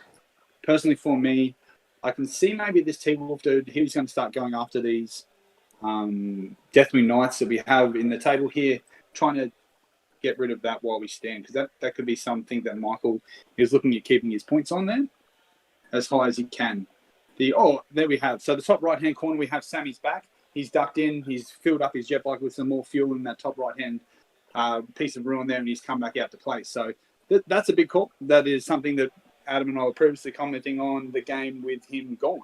But having him back is a bit of a big deal, and we're seeing a charge, some shots getting put into that Thunderwolf cavalry then. So he's trying to mow it down before he's obviously going to charge in. So that's a big play. If he can tie up or stop those Thunderwolves there from getting into the Deathwing Knights, and the Deathwing Knights and get them to the objective, that's nice for Michael there. He's got a good play going on. All right. Sleepy Gary, are people using the new Death Guard rules? I do not know. I know the new FAQ is in play. I'm unsure on. I know previously it used to be a 30-day turnaround, like a 1 month turnaround. When Adam comes back, no doubt he'll be able to tell us exactly what's going on there. Absolutely, am back, my man. What's up? Nice. So first up, Sammy is back. Sammy was fueling up his jet bike around the corner in the back of the room, and he's popped back out, and he's having a bit of a mow down of those. He's having a bit of a how you doing? Cab there. He's taking some wings off one of them in the shooting. We've seen possibly a charge, maybe something in the bottom right-hand corner of that ruin there, because those Deathwing Knights have gone onto the objective there. Something's made a charge in there. Must be something in there. He's actually made a charge with his unit of 4-man Deathwing Knights into both units of Eradicators at the bottom of the table. Yep. Admittedly, one of those could be Infiltrators. Can't quite see from here. One of those is definitely Eradicators, though. I can see from the posture and from the one on the right, I think maybe Eradicators, because they're on a unit of 3. Yeah, exactly right. How many does he have a unit of 3? The one on the side looks like Eradicators, but there's a unit of 4, so I'm not sure if that's Eradicators. He's got Sleepy Gary's asked in the chat whether or not we're using their new Death Guard rules today. He's got 2 units of 4. 2 units of 4 Eradicators. So they're both Eradicators, brother. No, unfortunately, we're not using the new Death Guard rules. Here in Australia, we do things a little bit differently than some other events. We have a list submission date. So all lists for this event had to be submitted last weekend at midnight on Saturday. And so that was the same day as the Death Guard release. So it was actually not probable that somebody could have gotten that army, written a list for it, and fielded it at this event. So unfortunately, no, we didn't have the new Death Guard being played here, and because of that, I feel like a lot of people left it at home. Sorry, apologies. No, it was for pre-release last week. It's not even for sale. It's for sale this weekend. Yeah, there's no chance anybody could have done it. There's no way anybody anywhere could have done it, unless you wanted to try and make your list from like the videos you watched. Oh, what? Go back. 27 points. Oh, cool. Yeah, too much effort.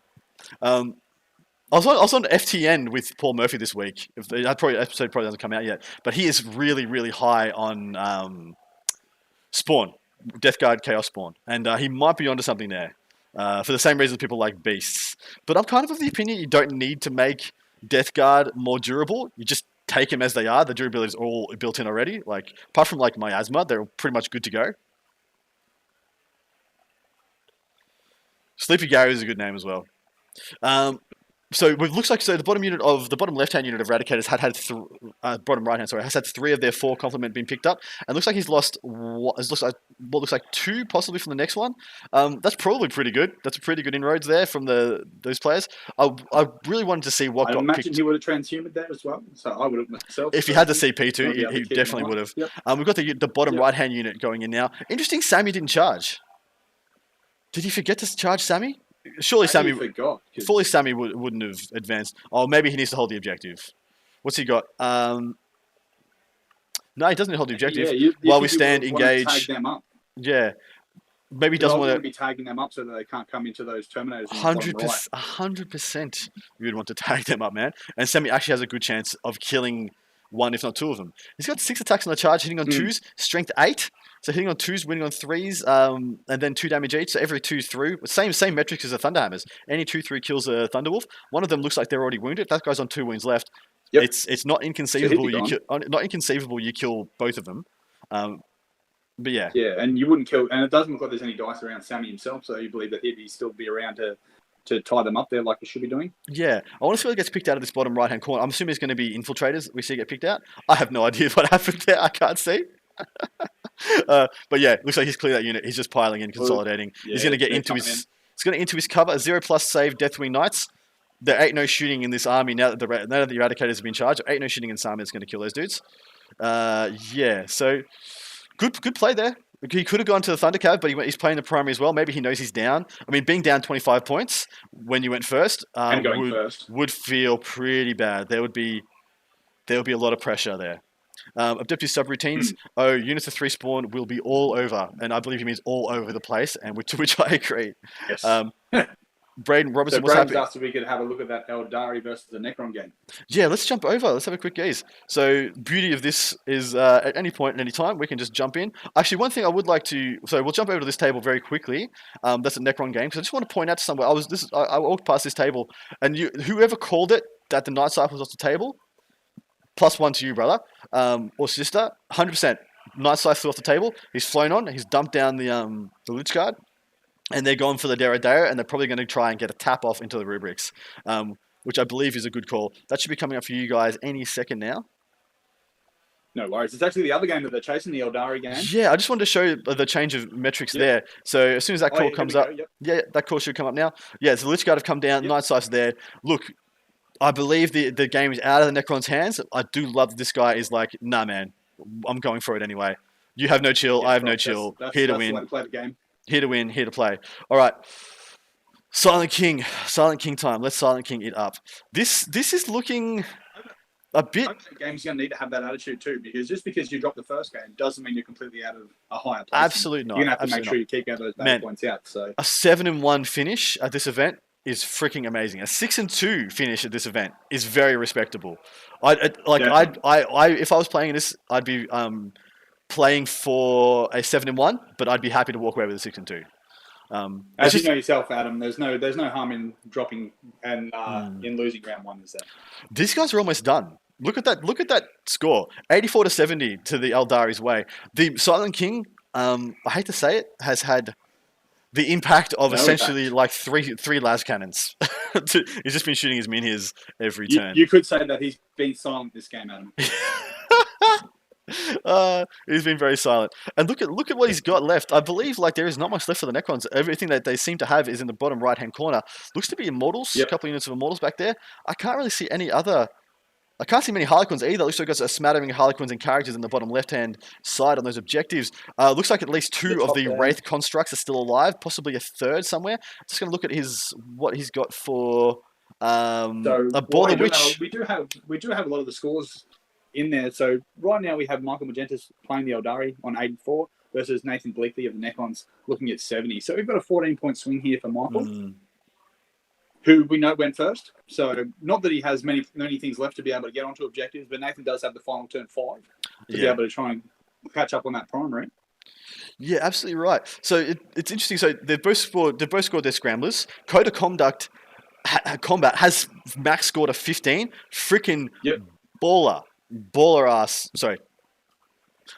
secondary, done very well. A baller which is sitting at 5, and that is the one we were questioning, and that was the one that's holding him back right now quite considerably. With the bottom of turn, you mentioned earlier, you want to be able to get a minimum of 8 points on your secondaries. If you can't guarantee that you're going to get those 8 points, you probably don't want to be pick someone else. I know the guys at Canhammer, I'm part of their Discord and I like watching their stuff. They said the average on ITCs are actually 7 point something that you can get in winning games. So you definitely want to be able to get that 8. And I don't think a Ball Witch was ever going to get 8 there, was he, Adam? Nah.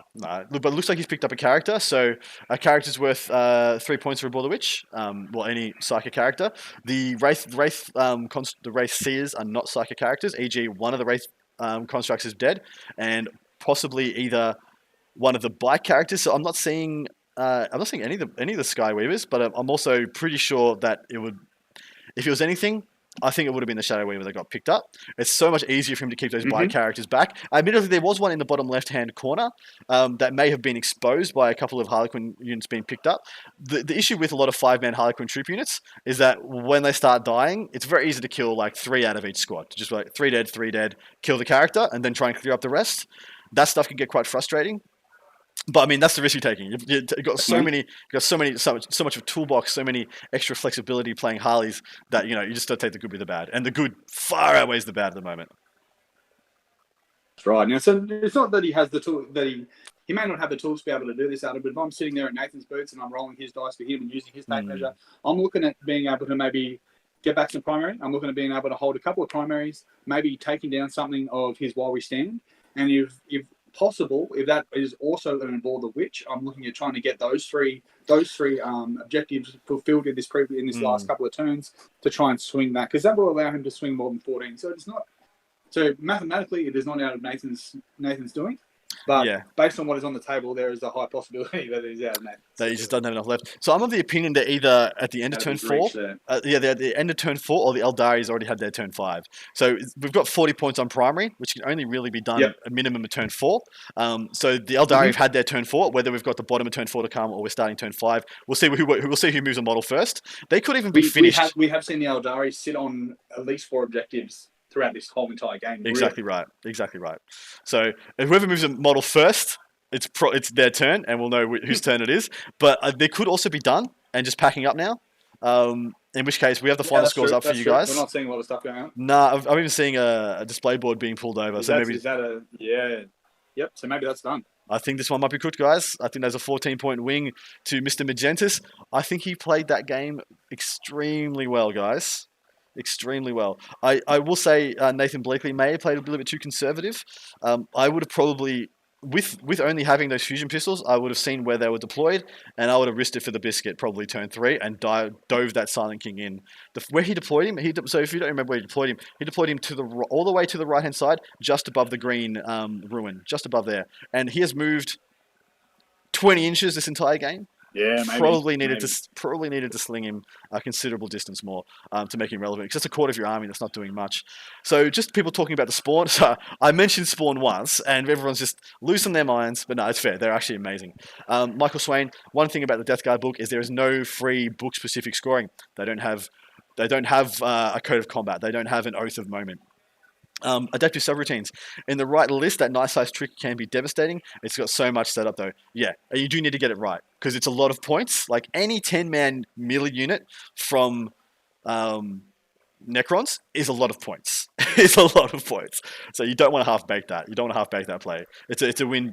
You got to be perfect. But if you are perfect, it's good. Yep, they're picking up, packing up models, guys. That's the end score. So shall we go to one of the tables that has a game going on? Absolutely. Well done to Mr. Magentis. That is a very solid win to open this up. We're probably going to be seeing some more from him. Yeah, let's go back and look at what happened with those Lich Guard, because I can tell you right now, they have made a charge. So the Lich Guard have connected with both. I knew they was going to do it. He's going to tag into the Rubrics. He's going to connect with the Derrideo. Might be too little too late, unfortunately, with just how relevant. So this is a new term I'm going to use. Just how relevant the T-Suns got. And I'm of the opinion the Necrons did not see that coming.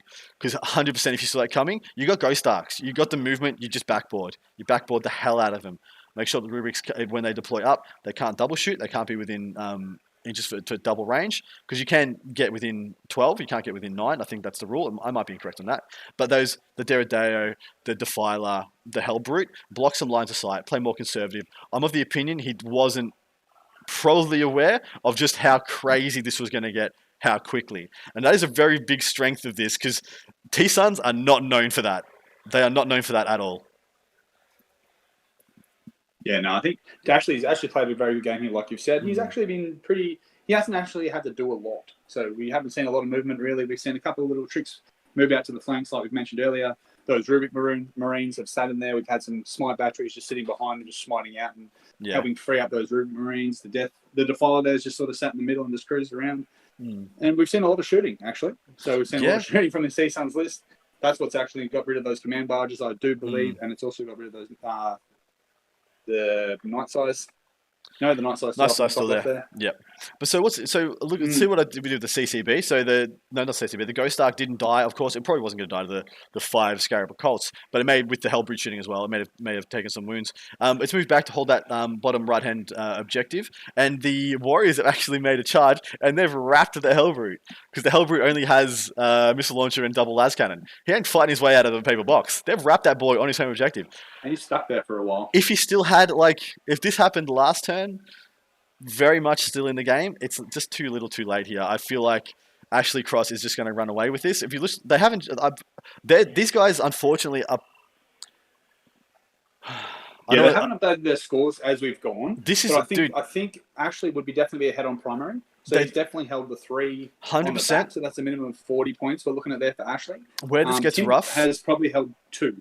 I don't like pointing this out that much, but I feel like this is the bottom of turn 2, and they've got 26 minutes left in the round. That could be why it seems to me like Ashley hasn't had to do much. That could be. Yeah. So this is turn 2. This is the first time the Lich Guard could have come in, because you're like, there's no way he doesn't drop the Lich Guard this turn. And I'm like, well, it's only turn 2. This is the only turn he could have dropped the Lich Guard, you know? So they've come in, they've done what they're doing. The Warriors have made it up to tag that Hellbrute. If this was happening and he still had 2 command barges left, the game would be on. The game would absolutely be on. The fact is, the whole middle of his deployment zone is absolutely hollow. That Defiler can walk up, even advance if it wants to, under that bottom middle objective. And we know he's got Rubik's in the bottom left hand corner that can walk up into that one as well. It just looks like this is just too dominant a position to be pulled back by. Well, this is only turn 2. This T-Sun list is pulling out a lot of damage, isn't it? It is 2 turns to be able to kill the Ghost Arcs, 2 Ghost Arcs, 2 Command Barges, a bunch of Warriors, and some Lich Guard. And so here's the awful bit that's going to be apparent to Tim. He's put those Lich Guard straight into the Smites. They're right next to the Smites. And I'm going to point out something that's going to hurt a lot of people's souls at home. He needs to wrap the Deredeo, or he needs to wrap a Rubric, because Ahriman's packing Death X. So I'm just going to go, you thought you had an Invuln. I don't think you do. Turns out I was right. Inferno Bolters. And yeah, enjoy your 5 off saves or whatever. It's a big problem. They'll just step back and let them get mowed down. Admittedly, so Michael Swain, those 10 Lich Guard could cut through half the army. 100% they could cut through half the army. I don't think it was going to matter at this stage, though. If they're cutting through half an army that's not on objectives, it's not going to change his end score. And that's the rough bit here. And on the other side of that, of course, the Rubik can be buffed up to such an extent that they are very hard for the Lich Guard to get through in 1 turn or 2 turns. The 4+ Invuln makes them very hard to chew. And Lich Guard 1 damage? Lich Guard 1 damage, guys? Or have they gone to 2 damage now? I hope they're 2 damage. I know they're plus extra strength and they got extra attacks. Couldn't remember if they went to 2 damage or not. Someone, Michael Swain, please let me know if they do. Adaptive subroutines. I don't like Purge the Vermin for this reason. Only reason to attack that Deredeo here is to score that. I would want to go all into the Rubrics. Yes, exactly right. You would want to go all into the Rubrics and one guy touch the Deredeo just to stop it shooting. Just because it'll pull down the Night Scythe otherwise, yeah? I think that's pretty accepted. Whether in combat, shooting into combat, it kills like 1 Lich Guard or 2 Lich Guard maybe, and maybe you get 1 back. But it will just wholesale kill the Night Scythe between that and the Defiler. So yeah, you tap the Deredeo and you put 8 out of your 10 guys into the Rubrics and try and half kill the unit. Yeah, so Adaptive Subroutines has pointed out that it's 1 on the sword, 2 on the sides, and it looks to me like they're all equipped with swords then. They're all with swords. They're all sword and board. Which is why taking away the Invuln is actually really yuck. And it's actually likely to happen, guys. Ahriman, Death Hex, Doombolt, Warp Time. Yeah. Yuck. 10 guys with Disturbance Shields, Hyperbase Sword. Yeah. He does have 2 units of Crypto Thralls. I believe we saw one of those units before. I believe there's one up in the top right-hand corner. You can see just to the bottom of that top right-hand ruin, there's a Crypto Thrall there. I don't know where the other ones are, though. Yes. So see right at the bottom? Right at the bottom middle objective for the Necrons. Just to the right there, I believe that is the other Crypto Thrall. Either that or it's a Chronomancer or one of the other support characters, which he may or may not have. I can't remember. Yeah. So, unfortunately, because of the single damage on the sword, they're going to get +1 to their save. So they'd be sitting there on a 2+. It doesn't matter. I've still got a 4+ Invuln if he's got it. We go to a 5+ armor save, or a 4+ Invuln, depending. Looks like we're into the top of turn 3 for the T-Suns. They've got to move from the Scarab Cult up there. They're going to go for a charge on the Ghost Arc, try and take away that bottom right-hand corner objective. What do we do from here? The Hellbreed has fallen back, so he wasn't wrapped. I thought he was pretty wrapped. I thought he was quite wrapped, guys, but maybe there was a gap there. If he wasn't wrapped, why wasn't he? But fair enough, it is what it is. Looks like the Deredeo didn't take many wounds. I didn't see many Rubiks get picked up either, guys. Looks like there's a couple gone there. Hello, Nick? You there, Nick? I can't hear you. Good. The default of theirs making them play around coming after the Lynch card. I am buffering, brother. Yeah, you got me? We are. Yeah, we are. Yeah, I can hear you, mate. Can you hear me?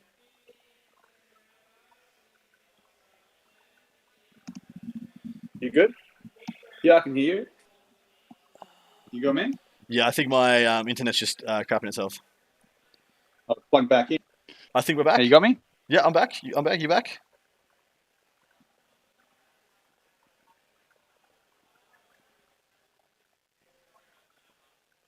Yeah. Yeah, I can hear you. I can hear you. Sweet. Sorry, man. Can you hear me? I can hear you, man. Can you hear me? Yeah, you're good. Sweet. Sorry, man. I don't know what that was. I think it's just the internet. Yeah, mate. Australian internet having a bit of a field day with us, being like, we don't want to work for a couple of minutes. Also, it could be because it's the end of the round and there's tons of people chucking their scores in, but we are on a different Wi-Fi, so it shouldn't be that big a deal. It could be the case. But yeah, so over to this, like, man, that Derridera is still being live and unwrapped. Those Rubiks looks like I just did a quick count while we were frozen, and looks like they've got 14, 15 left. So maybe they lost 5 or 6 guys to the Lich Guard. Probably not enough. Definitely not enough. The fires coming around the bottom there is going to be a big. It's going to be every smite, every shot, everything into these guys. And that daisy chain that we were seeing off the Demon Princes there and Araman there has actually come back onto the objective, I believe. Yeah. Can you hear me okay? Yes, I can hear you perfectly. Can you not hear me? Fantastic. I can hear you now, man. No stress. Okay. Cool. I'll need a call sign and reply within your... Yeah. Sorry, guys. Australian internet. It's been pretty good. The fact that we've gotten to, like, 2.5 hours in without a single, like, loss of connection, I'm very happy with that. Not a single disconnection. What do we do here? So this is so rough. So the Derridera has fallen back. There's no reason for it to stay in combat. I've of the opinion that the Rubiks haven't. The Rubiks have stayed in combat. What do you think? Yeah, I think you're right there. That just where that dice is on the top of the room, which is some kind of wound counter, I believe. Under that looks like some Lynch Guard, and they still believe to be within an inch of that big pile of Rubik Marines that are living inside that establishment. Yes. And I believe they have taken ownership of that the whole game, and I don't think they're coming out at all. No, they will not be coming out for anything. So we've seen some models on that bottom left-hand side of the ruin come forward. Yeah, that's a unit of 5 Rubiks that got what I believe is gemmed over to there, unless the Cult of Duplicity has some other redeploy strat I'm not aware of. They've dubbed over there under that home objective that was exposed when the Catacomb command barges went down. So we're actually going to... Seeing Lich Guard and getting pulled up, so one's dead, one's taking a wound. That's probably the Smite battery of the T-Suns doing work. He's going to have 3 Smites plus a couple of other bits and pieces.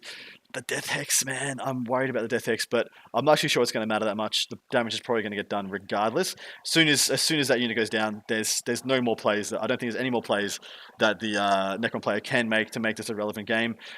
Which in case primary alone is going to help keep Ashley just keep pushing forward here. He's going to have a big score at the end of this, man. We're going to switch over. We're going to transition to see the state of play at the end of the Space Wolves Dark Angels game. They're pretty much done, yeah? Surely there's not much left to see. Yeah. And I can tell you that is exactly what's happening. They are smashing each other. Absolutely smashing. I still see some Thunderwolf Cav. Transition should be coming up for you any second now, Mr. Nick. What would you expect from a 10,000-year-old? What else would you expect from a 10,000-year-old rivalry? Yeah, I know. It's so good. Michael Swain laying into ScoMo, the NBN publicly paid for communications backbone that can be milked by 4 to 6 private vendors. Thank you, ScoMo. Okay, no, we're not making any political statements. No political statements here. Yes. Zero. You can say what you like so in the chat. Back on the game, we're basically seeing single models on all the objectives here. So it's been an absolute mess, the bloodbath.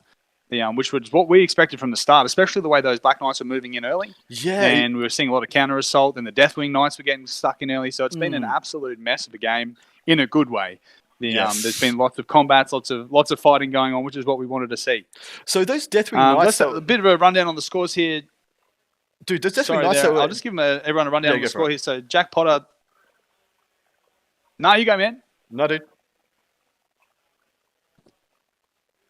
The Deathwing Knights, what were you saying there? So they've moved into that bottom right-hand side ruin. I think that's what you're trying to point out there. I think they're all dead. I think they're all dead or about to be dead. There is a unit in the bottom right-hand corner unit. They're a unit in the bottom right-hand corner that's about to be charged by 4 Thunderwolf Cav. The unit that was at the bottom in combat with the Eradicators, they're gone. Unless they've moved into the left-hand ruin. They're gone. Inside that ruin now. They're gone as well. Interested to know if they're actually there or not. Sammy has been picked up. He didn't make that charge. I don't really know why he didn't charge there, but he's been picked up. He's no longer there. But yeah, break down the scores for us, man. Tell us where this sits. Yeah, so just looking at that score breakdown, Jack Potter on the Wolves, the primary is sitting on 40, Warriors Pride is on 9, Engage on all fronts he's got 10, and Assassinate is on 9. So I do believe based on that Jamie will be gone. Michael Wood on the Dark Angels, primary is sitting on 20, 10 for While We Stand, 9 for Engage, and 10 for Deploy Scramblers. So he's actually got his Deploy Scramblers off, which is good. And we're looking at a 78-59 lead to Jack Potter. Dude, you look at those secondaries. Like, the Dark Angels won the secondaries by 1. 9-10, 10-9, 9-10. He was up by 1 on the secondaries. But, man, he got doubled on the primary, man. And it just can't let that happen. Yeah, that's it. And I wonder if they... Michael had the advantage of going first. And we saw him try to take advantage of that and really get aggressive and take take out as much of those Thunderwolf cabs that he could, but he probably was a bit too aggressive, do you think? Yeah. So my feels opinion that this game is over because they've actually tallied up the while we stands. Now, what's interesting there, he's got 10 for while we stand, which means that both units of Deathwing Knights are still alive. So there's Deathwing Knights in the bottom left-hand corner, there's Deathwing Knights in the bottom right-hand corner. So those Thunderwolf Cav either failed their charge or didn't get the job done. So that's really good for Michael Wood, because if that was a 5 instead of a 10, this would look considerably worse. But man, well done to Jack Potter. He played the primary really, really, really well. And he started off, he didn't necessarily start off on the back foot, but he started off with a full game's worth of pressure on his turn 1. Those Black Knights were right up in his grill. Now, what's interesting, is you see the difference in the efficiency. Unit Black Knights shoots and charges the unit of Thunderwolf Cav, and they kill 3. And that's with the support of a Primaris Chappie. And then in your turn, they're all gone. The Thunderwolf Cav goes into the unit of Black Knights, picks up the whole thing. There's the difference. But then you are paying for like a decent shooting army in addition. So, is what it is. Yeah, the trade-off there, especially the way that was positioned, like an early game one, turn 1 trade-off there was probably a bit too early for what I'd like to see. Me too. Michael's come in early, and he's actually assaulted the entire army basically, but he's picked on one unit alone. So that's allowed Jack, who just had him surrounded completely by the Thunderwolf Cavs, has just come in, poled in, and taken care of one of his biggest hard-hitting units, and something that he was also hoping to keep alive for while we stand. Well, so it's one quick hard-hitting unit in the Black Knights versus 3 quick harding units in the Thunderwolf Cav. Now, once you lose one of those turn 1, and he still had 3 units of Thunderwolf Cav technically, he had 1 compromised unit and 2 full. That's quite bad. That's quite bad. He needed to do was actually be defensive. Let some Thunderwolf Cav come in for a commitment onto the Deathwing Knights. Pump the Deathwing Knights up with whatever defensive strats you need, or just rely on their innate buffs to maybe not lose a whole unit, because we saw that he didn't lose a whole unit when he went into him previously. And then the Deathwing Knights and the Black Knights combo combine, get the job done. But yeah, that's correct. Well played by Jack Potter. I think he did well. But yeah, you see the power of going second, the power of having that last turn. See where he is. Maybe he didn't even charge. Maybe he didn't even charge those Deathwing Knights because he didn't need to. He had a guy up in the crate in the top. He had a guy on the right. Had a guy on the bottom. That's a 15 straight up. That's a 15 straight up on the primary. Yep. Because his opponent could only have been on 1, because the Thunderwolf Cav on the bottom right hand would have been taking that one off the Deathwing Knights or contesting it at the minimum. Yeah. So he didn't really need to do anything on the bottom of his turn, but just chuck up his primary scores. Game was over. Let's transition over. We'll go back to our only game we've got in motion still. Get the transition, should be coming up any minute now. But Nick, so what we've seen so far, so who went first in the Eldari game? I think the Eldari actually went first in that one, didn't they? Yep, the Eldari went first in that one. So it didn't matter. Eldari went first on the Crons. He just picked perfect secondaries and played it very well. Nothing. I can't say anything bad about Mr. Magentis. And the actually only criticism I have of that game at all is that the Silent King didn't get relevant soon enough. Apart from that, everything else is too silent. Too silent a king. And we've seen now with this game that the player who went first got significantly punished for an early overcommitment. I think you'd probably agree, yeah. Yeah, definitely. Yeah, he's definitely overcommitted. Sitting in mid-table, something like that, like you mentioned with those Black Knights, and then having the support from the Deathwing Knights come and make a bigger assault, a bigger unit, so that gives some more decisions for the Space Wolf player to play. That's what I would have liked to have seen. And also, if you have that 10-man Deathwing Knight unit that has a 5+ Feel No Pain, you put 2 units of Thunderwolf Cav in. One of them kills 4 guys through the 5 Feel No Pain. The other unit interrupts, kills the whole other unit. Like, you can't actually swamp that unit because of the interrupt, and so the 5+ Feel No Pain really messes with how much damage you get done. So yeah, I would have loved to have seen it kept as a 10. That's probably the only criticism I have of the Dark Angels player. Apart from that, I wouldn't have thrown away the Black Knights so early. But yeah, apart from that, really good game, really good double, like haymaker. Love to see it. We're back onto the Necrons T-Suns game, down to 4 Lich Guard left from the 10-man, and it's a bit rough. As you can see, he's warp timed the Derodeo back further as well, which I quite like. I like that idea. That's not bad, because of course he only needs to be defensive now. The unit of 10 Necron Warriors that was in the top right hand corner has been reduced to 3 guys left. That's also a bit rough. But it doesn't look like he made that charge with the Scarab or Cold, at least, yeah? Yeah, no, it doesn't look like he did. They've shuffled forward a bit. Obviously, he wanted to make that charge there, try and get him that objective and stop Tim from being able to catch up a bit on the primary. You mentioned earlier that it's a bit of a shame that they're not going to get a full game out here, but I really don't think it would have mattered. I think we're going to get the same outcome either way, because Ashley's really just in mop-up mode, and he's just doing what he needs to make sure that Tim's kept to a low score and that he's getting the points that he needs to. Exactly right. Got any questions in the chat? Anything you want to see from us? Luke Pierce won big, apparently. Fantastic. I expect him to win big. He's playing the Templars. It's a Nice. very, very strong list as well. Well done, Lukey. Michael Swain, we should pick our dark horse armies for the weekend. My dark horse player is Gus Hebelwhipple, or Augustus Hebelwhipple. He's my dark horse player. His list is very good though. His list is very, very strong.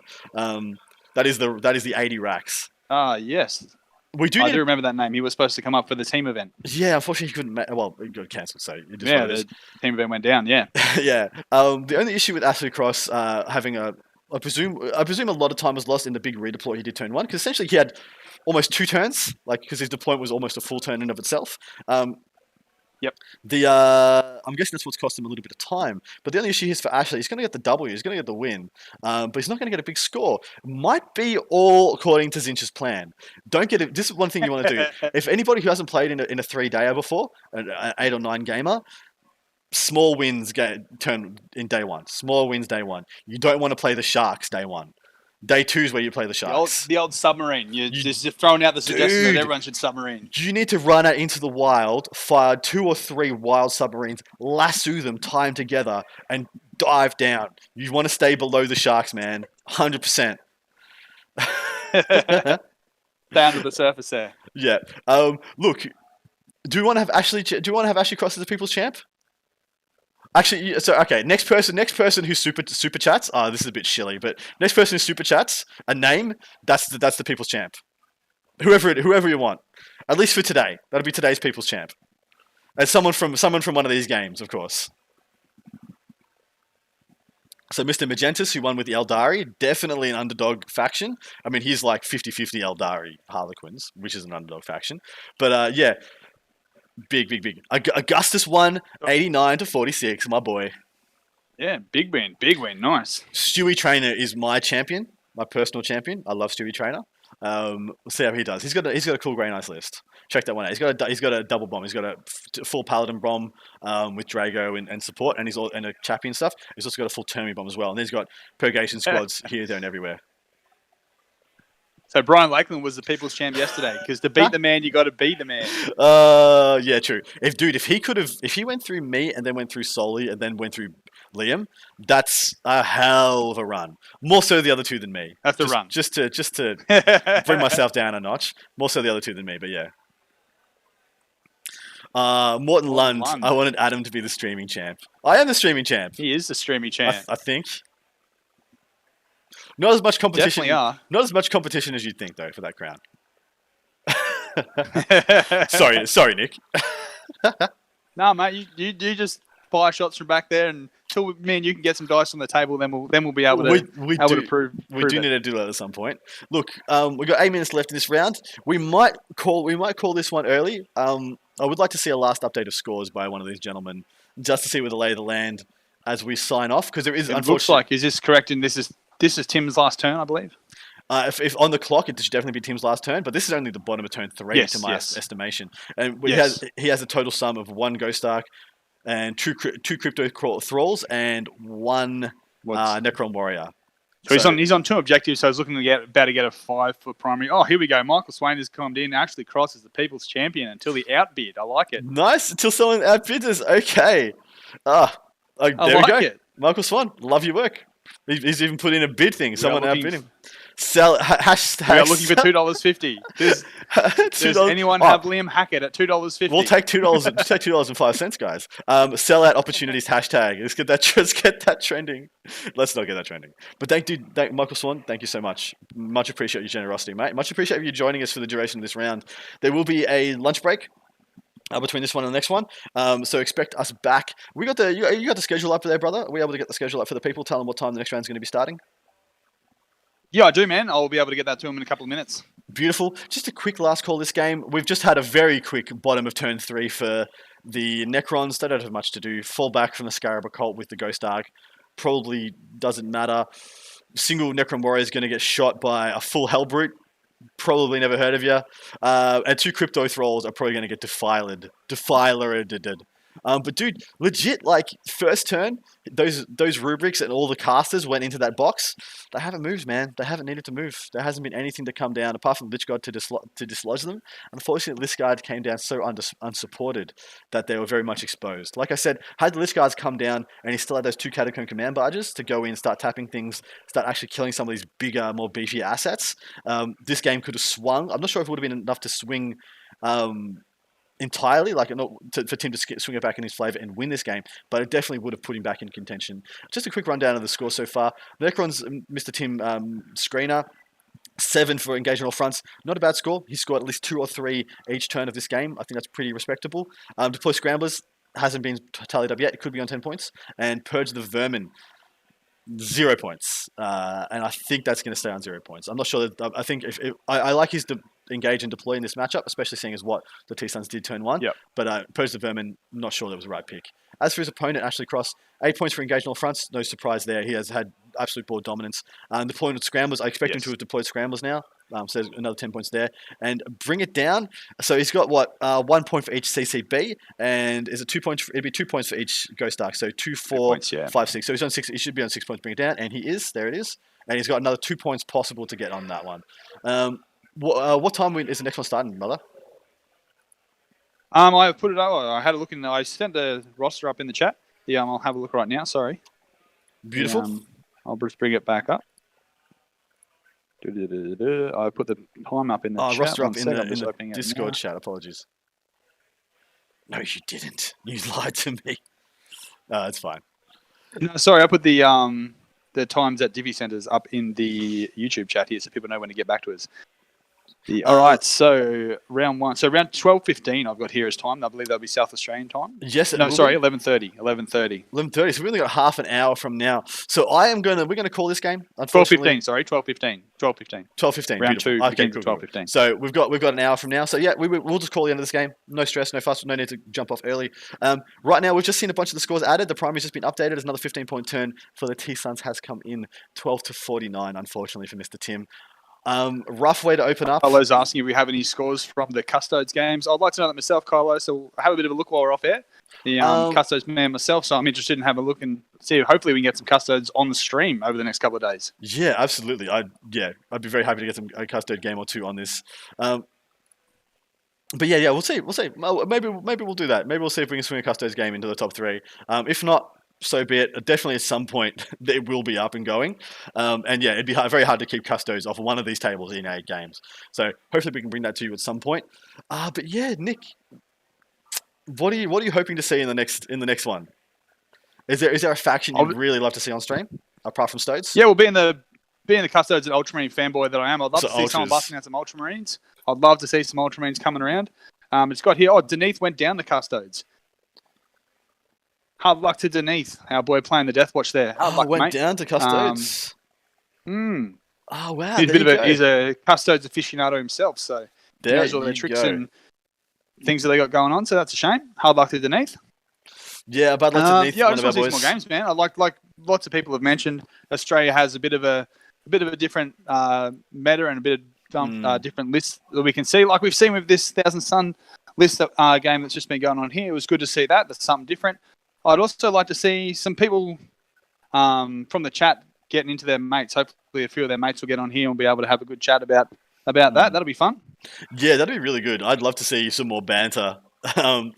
Aussies love banter. But yeah, dude, I think we can probably call this. The scores are only going up 12-55. It's impossible, I think, from this position on the table for the Necrons to do anything. In fact, I think they've been wiped. 100%. I think they've actually been wiped. I don't think there's anything left here apart from the scores to come in. I expect. So yeah, we've just seen the last scores, 12-69. Yeah, rough day at the office for Tim. Hopefully he butters up and backs it up to the next game, gets a nice fat win, and can feel pretty satisfied at the end of day 1. But yeah, look, tournaments, man. People lose, people win. And Ashley Cross played that first turn very, very, very well. Has he lost? He's lost 1 unit from his army, guys. He lost his big unit of cultists, which was screening the rubrics turn 1. That's it. Every one of his assets is still on the table. We've just seen the score go up again, 12-79, because I'm assuming with wiped, he's just going through the motions of scoring his 15s for secondary. And yeah, we're going to call it there, guys. It's gone up again, so yeah, nice. All right, well, thank you very much, Adam, and I'll talk to you soon. All right, guys, you can expect us to be back in an hour. Please tune in. Loved all you guys joining in the chat. Really appreciate it. Hope you're enjoying the content, and we'll see you then.